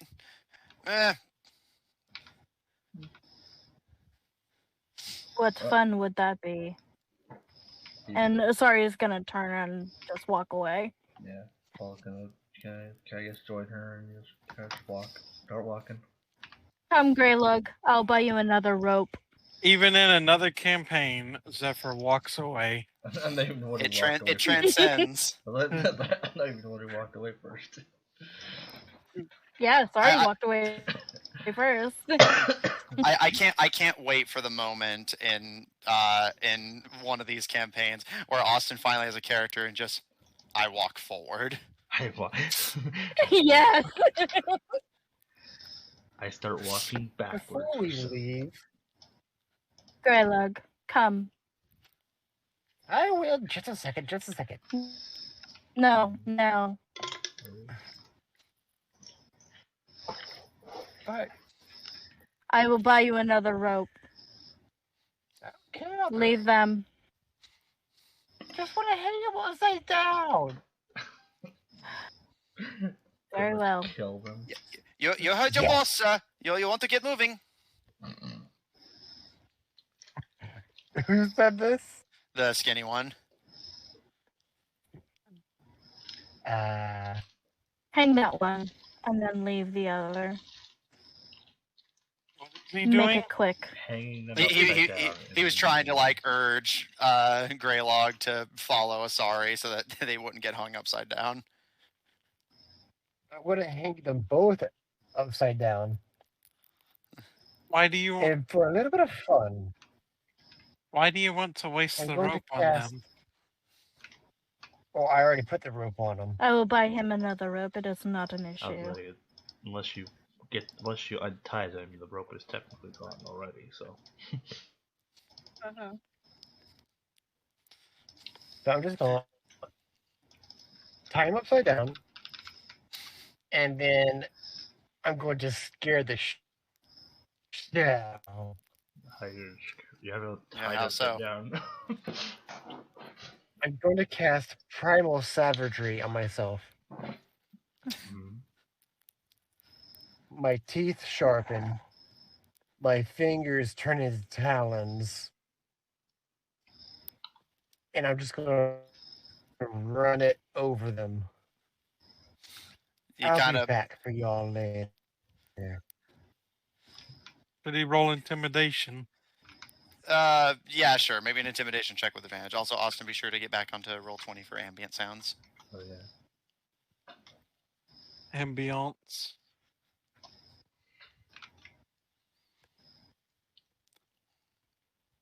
Also, that's an incarnate map.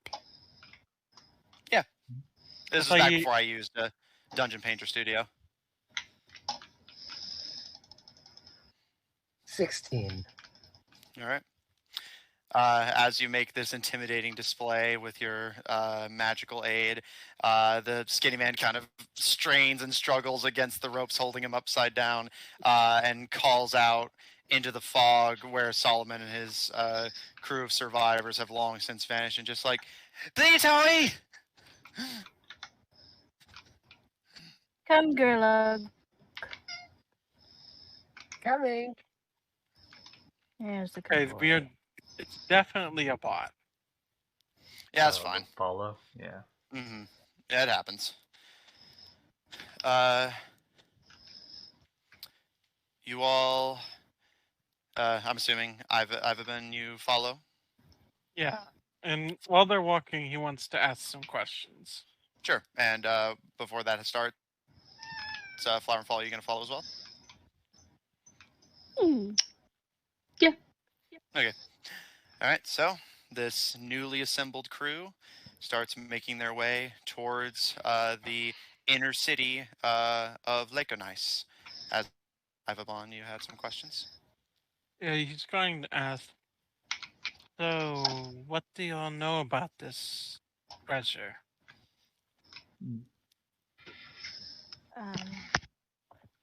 I will kind of relay everything that I know from a archaeological standpoint, about how the gods, come here and all that jazz. So I'll say for what Asari relays, Ivabon, Asari tells you that the treasure is something that is only made available every 100 years by this meeting of the gods, as one must collect some of their artifacts as part of the keys to unlock a mysterious door that nobody knows the location of. But if the door is found and the key is gathered, one can open the door, and on the other side lies something. I'll say, Asari, in your schooling, since you have the more proper schooling, you have heard of many different theories of what's on the other side of the door.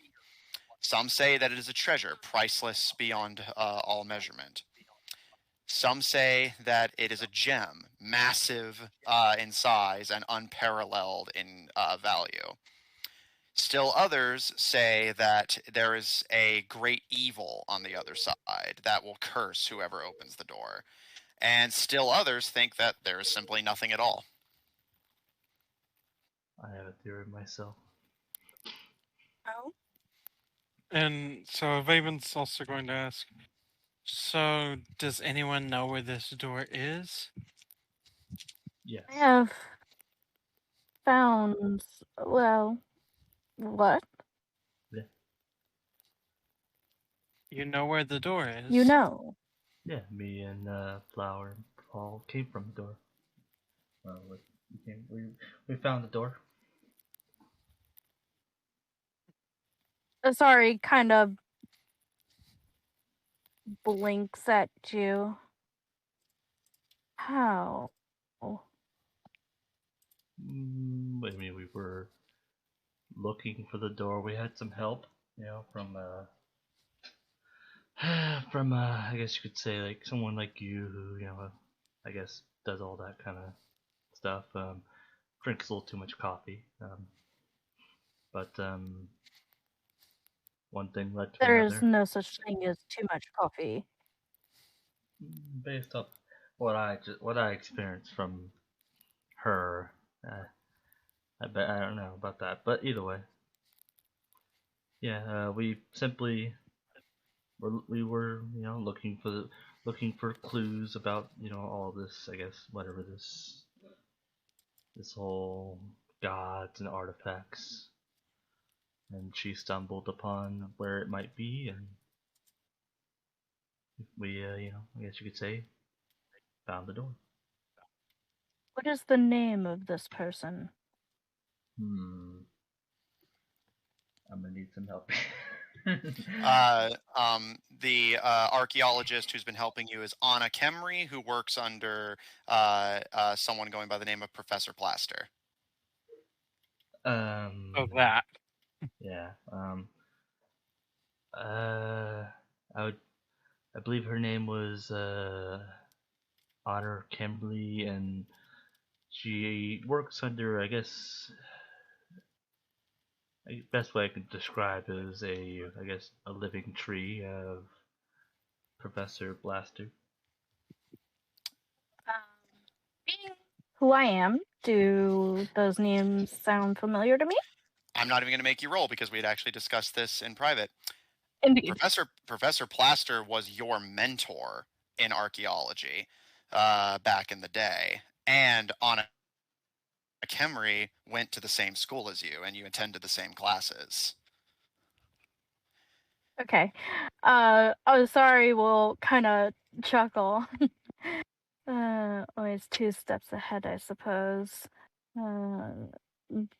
She is a colleague of mine, and the professor is also somebody of high standards to me. You see, she taught me everything I knew. Wait, he? Yes. Obviously, not everything. Well, What does that mean, Greylug? we've only discovered the door They found the door. well, we've only discovered the door about roughly, I guess, how long have we been on this journey? It was a couple months ago. Oh, not too long ago, essentially. Again, right as we discovered the door, we immediately kind of sailed out to here. So. Well, if there's a door, there's usually something on the other side of the door, so I guess that means there must be something to this legend. And something to this treasure, more What were you importantly. standing around for? Well, we're not. We're walking. Yeah. We're walking. Greylug, I think that you need to look at your feet once more. Oh my goodness! They're moving! Don't mind my absent-minded companion. Playing the idiot once again. The flame licks into his minds. Of course, that is a joke. Ha ha. I like these people. So you're all right in my book.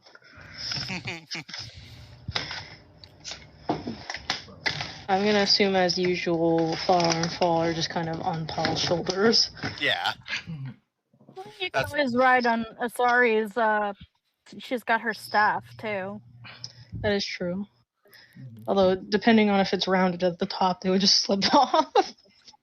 Well, now that you're looking at it, it is a very, very tall. Like, I mean, she's pretty tall herself. It's a quarterstaff, made out of birch wood, with knots, and it's not perfect. And up top of it is a crystal in the shape of looks like a shard of ice. Still Sounds seems fair. uncomfortable. Yeah, that sounds like that'd be hard to get Yeah. on. Shoulders are much nicer to sit on. Indeed. I mean, she's like, well, the bugs don't complain, so. But they have sticky feet. We don't have sticky feet. I do not know the anatomy of whatever you are. Plus, I have shoes on. They don't have enough traction for that. I look at my feet. What are shoes? No, I'm just kidding. Shoes? Shoes, you say? You mean you don't eat those? To shreds, you say? To shreds, you Wow. say. What is And how's his that? wife? It's a. To shreds, you say? It's from Futurama. It's from Futurama, yeah. Yeah, it's been a while since I've seen that. I watched the entire thing, but I just don't remember all of them. Shreds, you say?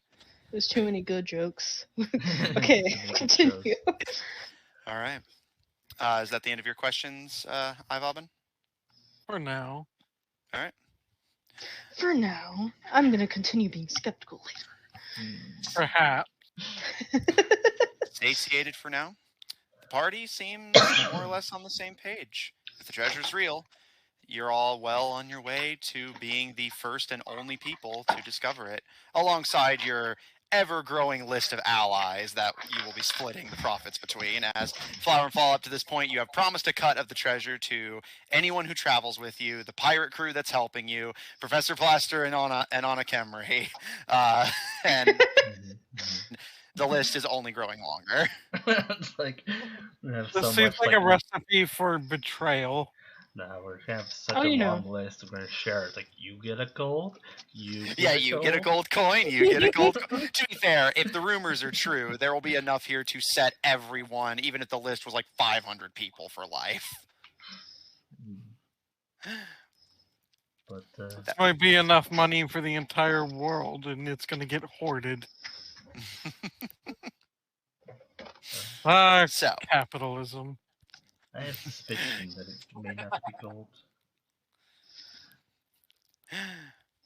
So, as you guys continue your travel, you must start making your way into the city proper. And even without the blanket of fog, the silence and tense atmosphere is unsettling. While you're all relatively seasoned travelers at this point in your lives, it's weird to be in a city that's so quiet and abandoned. And while you know the actual reasons for it, it's still off-putting. Especially as the fog casts this unnatural ashy black over everything. And the whole air smells of rot and volcanic ash. You see abandoned storefronts, homes that are boarded up, the people inside likely cowering from zombies that do not actually exist. And assuming nobody has any pit stops they'd like to make, it does not take long for you to find the tall, towering, ominous-looking Lake Onice jailhouse. built about midway through the city towards the coast. Not quite at the exact center, but close to it. And the whole place is surrounded by a stone wall with what appears to be rapidly constructed defenses adding onto it. Atop the stone walls have been hastily constructed palisades with barbed wire wrapped around them to keep them in place and further discourage potential spies and intruders. The jailhouse itself is very tall, easily 3 or 4 stories. Although Paul and Flower, you would know that at least the generator is in the cellar, so you would need to go down. The entryway to the jailhouse appears to be a wrought iron gate with a lock hanging from it, and whenever wind blows through the streets, you can hear the gate kind of whine and creak as the lock holds it in place, but it desperately wants to open and creak further.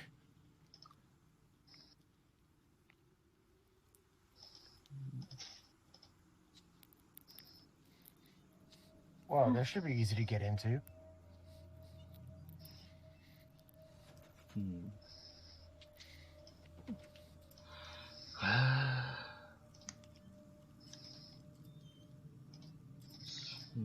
How should we play this? Go in there. Sorry, we'll look to the others. Are we planning to what's the word? Do we want to do this quietly? Yeah, do we want to be subtle, or do we want to go in with a bang? Sadly, I can't. Subtle really isn't our specialty, and it's a bit hard for me, but if that is what you guys would like to try.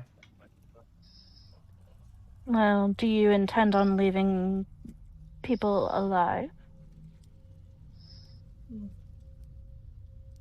I mean, I don't intend on killing anyone.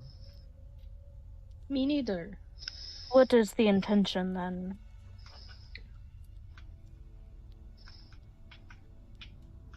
The intention would be to stop them. How do you stop them without killing them? I mean, you knock them out, tie them What? up, and hopefully You don't have to kill everything. Yeah, I understand. There's a prison. However, there's a prison, you know. Indeed, but if these thieves are already in the prison, working from the prison, I do not see why that the prison would stop them in the first place. I get that, but I mean, it's also because, well, I don't know what happened. I guess we could ask them, you know, well, I doubt they'll tell us, but how they even got out of prison, but I could ask. I can be very convincing. But either way, assuming these jail cells still function, or the prison still functions, just we need to get them in the rooms, or I don't know. That'd be my only guess. So you say the intention is to lock them up? I mean, yeah, I guess so. After that, Very well.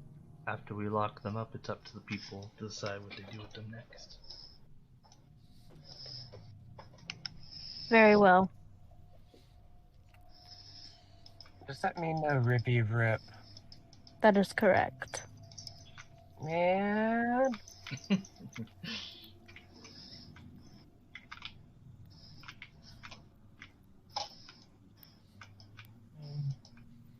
Well, Do not worry, Greylug.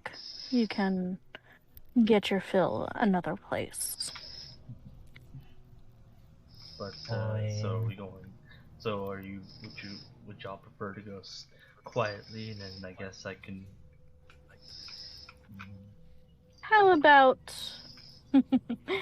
casually? I have no objections. Indeed.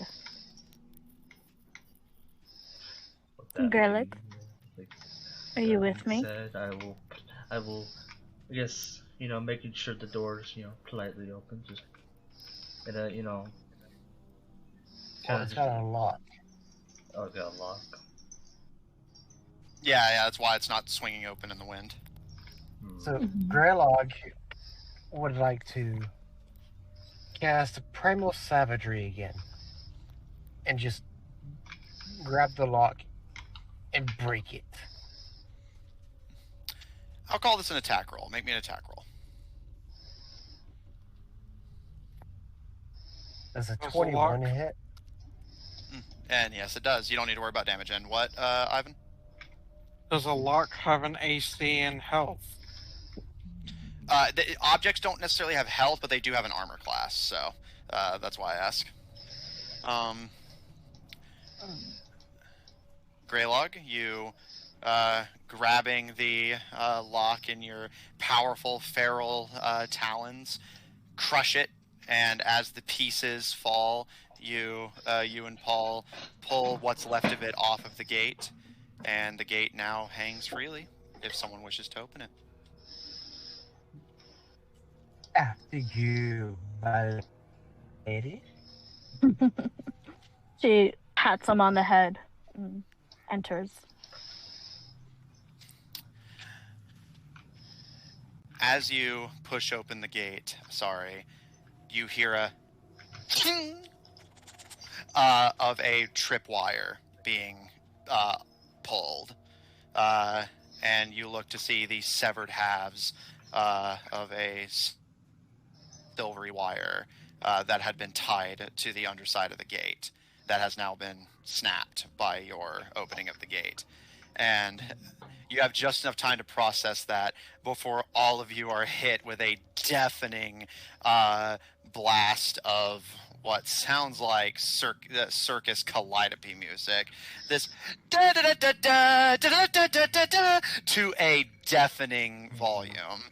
I will need all of you. I will need all of you to make me a Constitution saving throw, please. Con save. I get +1 to Ooh. con save. It did not help me. That's a 6. All right. That did not help Grelog.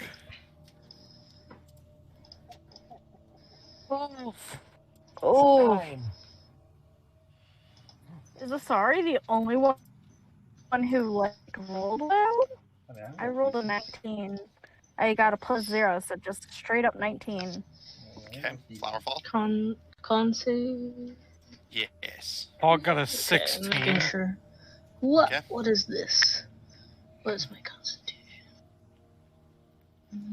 Got a 20, but it's a dirty 20. Okay. Oh wait, Oh hold on. yeah, baby. Hold on, I read the. We're gonna roll with what I said because I can't. I can't remember if I messed with this dice after I rolled it or not. So we're just gonna go with what I said. Okay. It probably would have been like an academic difference. Yeah.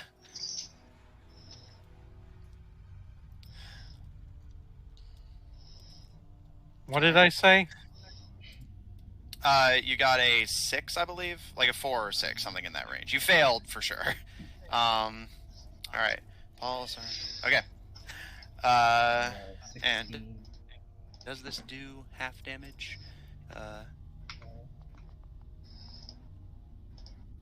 Yep. Okay. Asari, at Paul and Flowerfall, you take 6 thunder damage Ivobbin and Greylog, you take 12 thunder damage. And Ivobbin and Greylog, you're both pushed away from the gate and wall by 10 feet and fall flat on your asses as this deafeningly loud music echoes around the formerly silent cityscape. And Asari, as you cover your ears, as you can feel your head pounding from the volume, you look and see that the tripwire was hooked up to what appears to be a gramophone that is currently spinning a record. Yeah, I'm just going to say that puts Avaben below half health now. So, Yep. so Asari is gonna do a quick thing.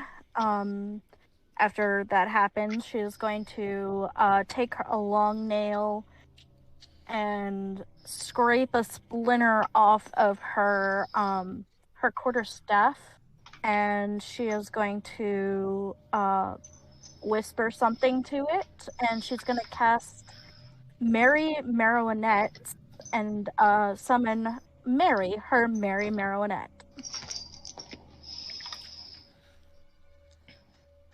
Okay. That's actually fun, because that's a homebrew spell I made that I wasn't expecting you to use. I saw it and I was like, hey, I want it. Yeah, my warlock in my other game uses that spell. Sure, I'll allow it. Yeah. And their name is Mary. So it's Mary Marionette. Alright, so you're just going to summon one? Yeah, I'll just summon one for now. Alright. As those of you who failed to save pull yourselves to your feet, and even those who succeed still have to cover your ears, you watch as Asari holds up this splinter, and from the sky descends a wooden marionette puppet made of wood and cloth, almost like a scarecrow. Flower and Fall, you recognize this puppet.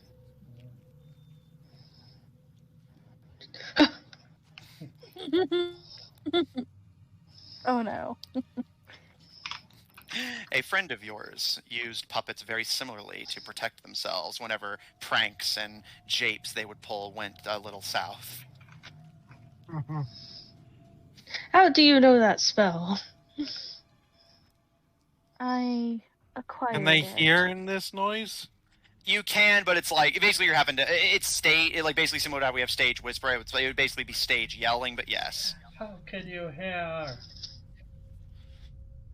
How do you hear anything in this? I acquired the spell long ago. This is Mary. The puppet gives an exaggerated bow, and you can actually see the strings that just seem to go infinitely up into the sky.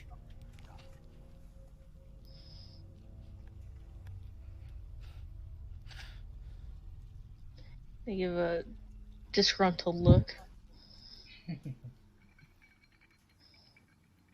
Mary helps me on certain things that I cannot take care of myself.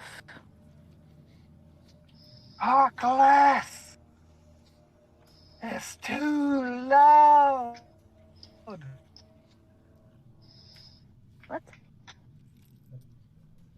Exactly!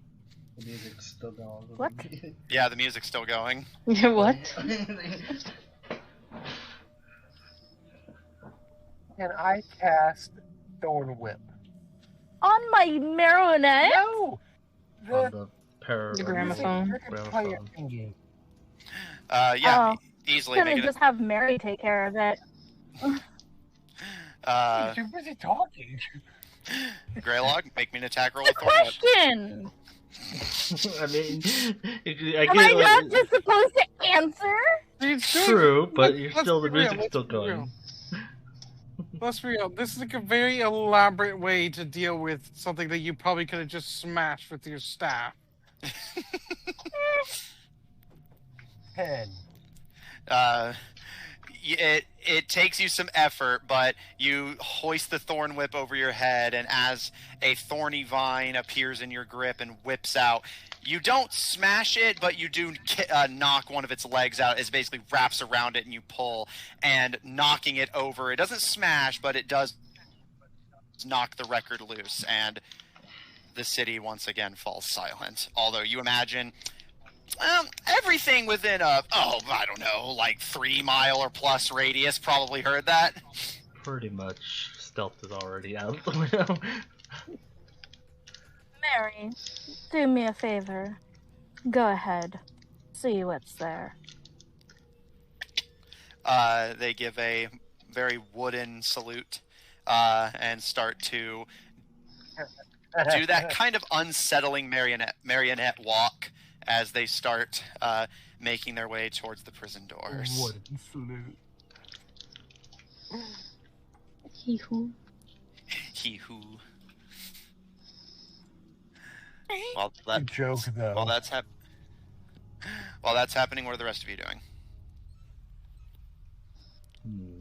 Keeping an eye out. Raven's looking Because a there's more little. bandits. Raven's looking a little ragged. I guess I will kind of go over to Vaven and just dust him off, as well as do a little bit of lay on hands. I will heal him for. I'll heal him for 10. Alright, you regain 10 health, Vibin, as Paul helps you up and dusts you off. Yeah. Everyone will just look to him, still seeming a bit unsure for some reason. And just says, "Thank you." My pleasure. Greylog, make me a perception check. Flowerfall and Asari, what are the two of you doing? Can I just see if I can see anything just within our immediate area? Sure, you roll me perception as well. And Yes. Asari, what are you doing? My teeny eyes are I will also keep an eye out, but I'm basically waiting for Mary to get back. 17. Okay. My perception was a 3, so. Alright. Greylog, what'd you get? 12. Okay. As Paul helps up and heals Ivabin, the still somewhat hesitant Dark Elf, you stand guard at the gate, and you can't see much in the fog, but you don't hear anything, which relieves you a little bit, as you were half expecting to hear the immediate sounds of gunfire and, like, marching. They probably still pretend to be zombies. So. True.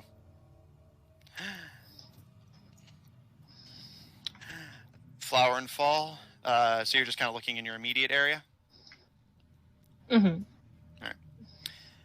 You see through the gate, as it appears to now be safe to enter. You watch as Mary starts taking, again, those kind of awkward puppet-like steps up the stairs. Again, the prison, the Lake O'Nice jailhouse, appears to be about, on closer inspection, it looks to be about 3 stories tall. Overall, it's well constructed, you can say that much. You don't see too much that takes your interest, at least not right here. Although you are the first to notice. Asari, you're distracted whenever this happens, given your blow perception roll, so you miss this. But Flower and Fall, as you watch as Mary steps up happily and pushes open the jailhouse doors with creak, and looks around with a happy, completely oblivious smile before stepping, or more floating, but just making the motions of stepping. But you see another silvery wire get pulled by Mary's floating body, and they suddenly vanish as a massive log smashes into them. Mary, no! I only knew her for like Sorry. a minute, but it was long enough. Azari just kind of frowns. Perhaps I should have summoned more than one. Well, it does confirm that this place is booby-trapped, apparently. Yes, Mary is good for those type of things. Matthew, What's up? with Aveba being like a hunter, so like he even has like a hunting trap kind of thing. Do you think he would be able to be good at spotting traps? It's more of a unless you're a rogue, it kind of just comes down to stats. I would say that depending on the nature of the trap, you may be better at spotting some than others. I would say, but in terms of just your overall like trap spotting ability, I'm pulling up your thing now. You'd just be kind of average at it. You wouldn't be terrible, just kind of average. So basically, like, even though basically, I was just asking, like, because he's worked with traps, would you, like, say he would get advantage on it? I wouldn't say I wouldn't give you advantage, but I would just quietly look, because basically, you'd be good at spotting, like, snare traps and bear traps, but you wouldn't be, yeah, for instance, you don't exactly do a lot of tripwires when you're hunting deer, you know what I mean? Certain traps, yeah, you're good at certain traps. Yeah, so basically I'd lower the DC for certain traps, but at that point that would be on my end. I was just checking. Yeah, that's a fair question. I probably wouldn't have thought of it if you hadn't said something, so good to mention. Also, I'm double checking to see if Mary actually survived that impact or not. They get a health bar. Yeah. My No. baby. Oh yeah, he actually did survive it. Yay! Barely. Mary, you lived! There's a long pause, and you see the clawed wooden hands of the puppet reemerge from over the log and hoist themselves up to smile at all of you as the log that had been set loose dangles in front of the doorway. Sorry, Are they- just gives a thumbs up. Is Mary very damaged? Yeah, Mary has 10 health left. So Ouch. they probably got some missing pieces. Yeah, you can see a few wooden chunks have been knocked off, but they seem otherwise okay. How much damage did that Grelug, log do you No, think I should summon another? much. I rolled pretty low, but one more time. I'm sorry. Grelug, she was asking Grelug if he thought she should summon another. Not yet. She gives a thumbs up to Mary. Mary gives a nod and disappears again, presumably to continue deeper into the prison. Now that they've cleared that one, we can move up a little bit.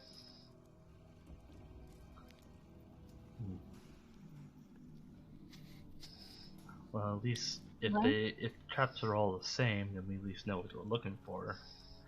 Tripwire. So just watch your feet.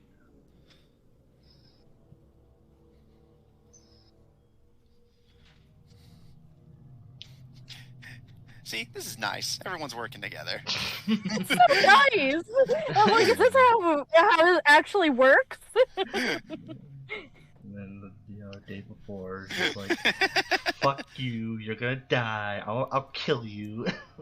Shut up, like, I will actually cut off your hand. Hey, you don't know for certain he was serious. Well, yeah, it's more just the tonal difference is very fun. Like, especially because we do them one day after the other. All right.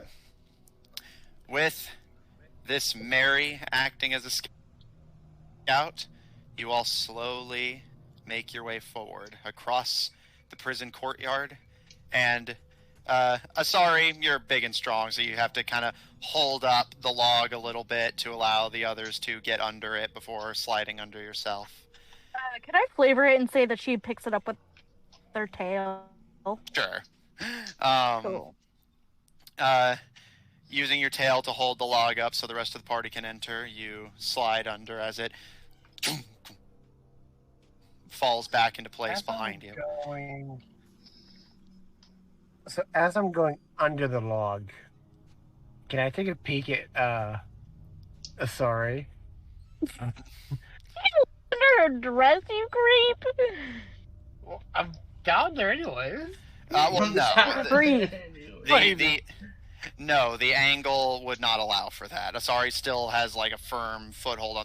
You're more just crawling at like essentially their like waist and leg level. That's his usual height. There will be no such behaviors in my campaigns. No peeping, Jeremy. Okay. Bad. Go to horny jail. I'm worried. I'm already in jail.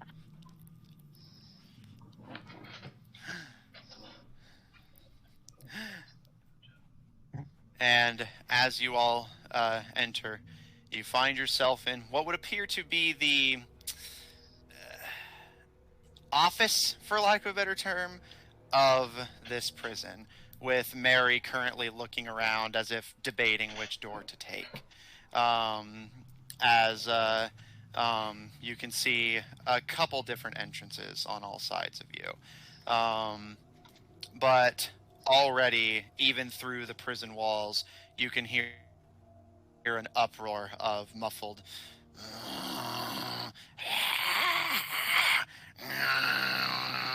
sounds that ordinarily would have been frightening, but become more amusing than anything, since you're reasonably confident that these are simply thieves and thugs imitating zombies.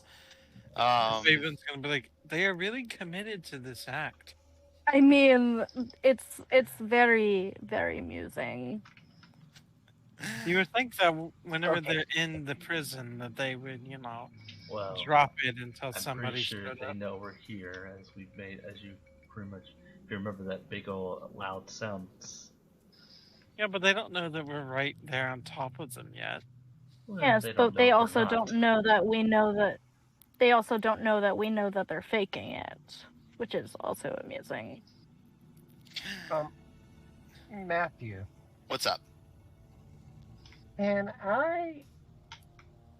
what's the word? I want to change my shape. You want to what? Wild shape? Shape. No, not wild shape, because I'm a changeling. Oh, okay. What would you I like want to take on the appearance of one of the zombies we killed. Okay.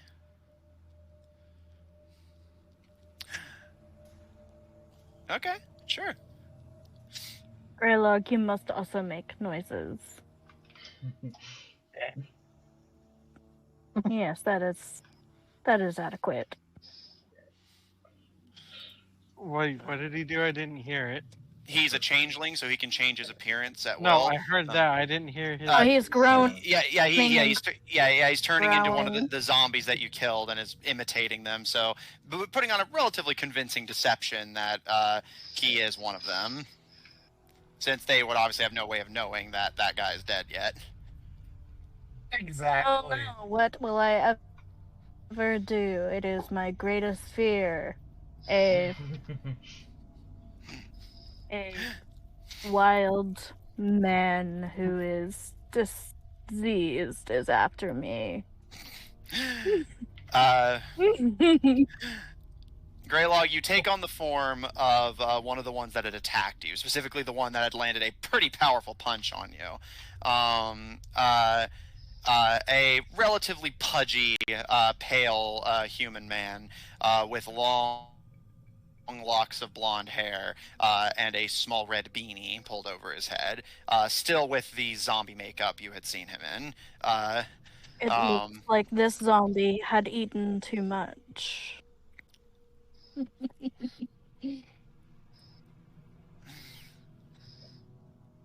Do zombies gain weight? I do not know. I am not a necromancer. Imagine people that raise the dead. Those people are assholes. Imagine having a life that just leads to necromancy. What a shame. They sound like people. jerks. Yeah, Somewhere its ears. Somewhere Lucian is like, I feel a disturbance in the force. Oh, hang on. Matthew, what's the timeline? This is taking place 3 years after Black Ink and Blue Blood. So they'd still be alive. Well, possibly. Unless they die. Possibly, depending on the results of... Assuming you don't die on the adventure. Yes. Once the adventure ends, you can pretty much decide whatever the hell you want to have happen to him. Basically, yeah. But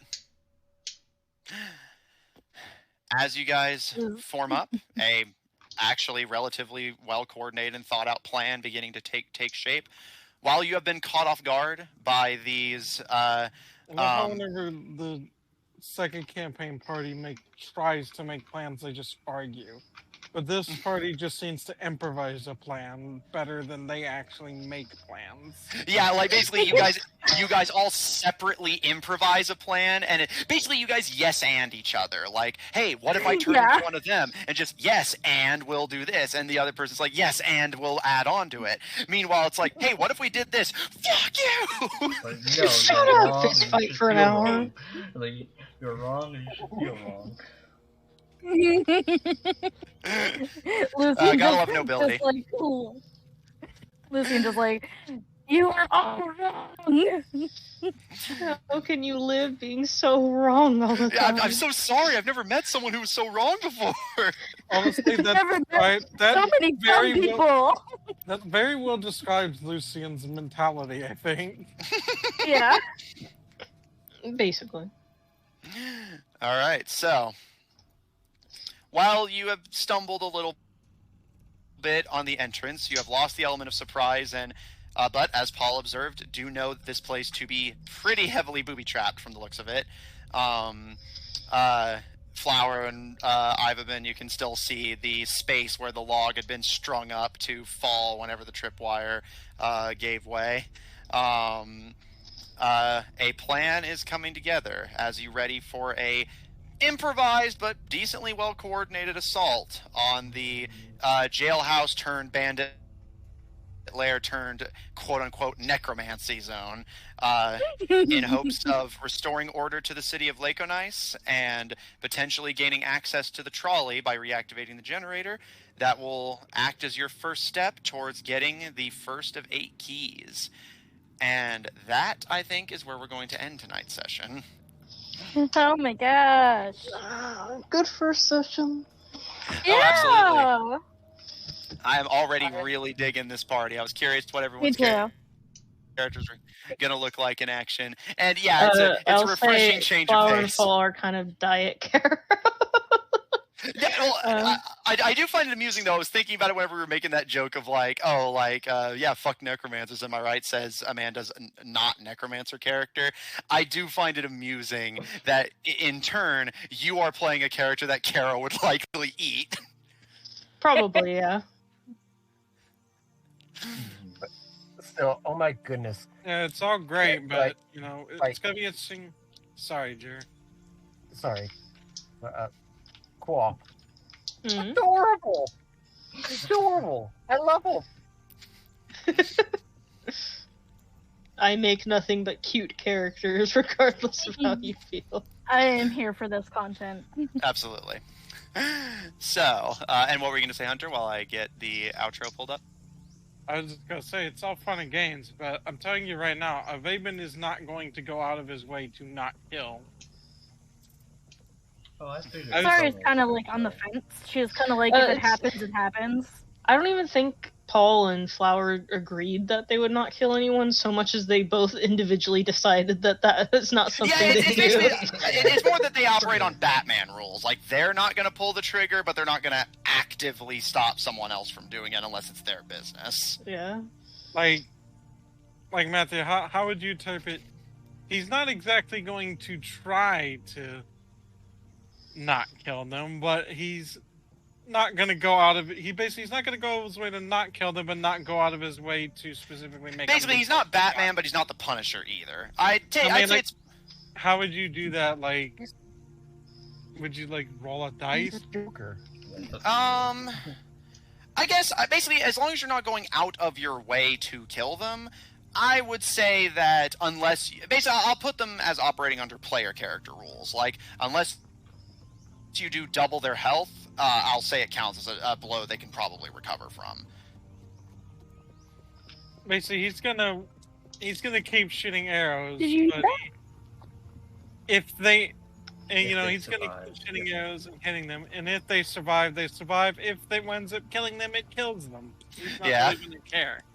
Yeah. So, if you want to see more of my DMing, check out twitch.tv/GrahamCrackers, GrahamCrackers for my Friday campaign, The Goldshine Investigations, taking place a couple hundred years before this one, and being streamed at 7 o'clock Central Daylight Time. Taking place in the same campaign setting, but far in the distant past. Very fun. They are unraveling cult mysteries. Check out our website at officiald5hub.info. Resurrected from the dead like those shitty necromancers do. Check the link that's about to be posted in chat to join our official D5 Discord server if you want to hang out with us directly. And support our episodes posted on Spotify, Apple Podcasts, Pandora, Google Podcasts, and the iHeart Podcast Network, wherever you happen to get them from.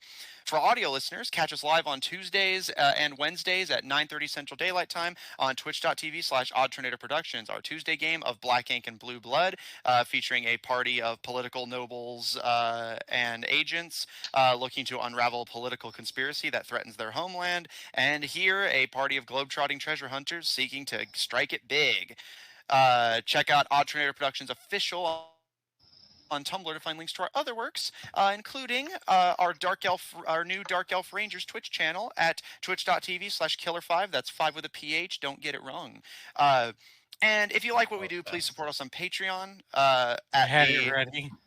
I put the Discord link and it's like immediately Discord hype.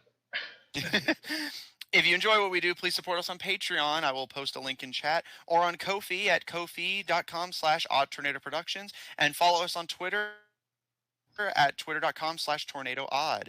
And if you really like my DMing and want to sit at a table with me, as well as a few of us, I am currently looking for players for a paid campaign that will be taking place in the same campaign setting. So if that interests you, feel free to message me, and I will. We can discuss rates and what is affordable, and it should be a lot of fun. With that being said, I believe that's everything. I am very excited to. I was worried that I would not remember anything that was going on. What's up? Here, I got an easy one. 1, 2, 3, 4, 5, 6. Okay. I have a new idea. 2, 3, 4, 5, 6. God damn it! It fucking moved. So I believe that's it. So, thanks all of you at the table so much for joining. Thanks all of you at home so much for watching, and we'll see you all next week.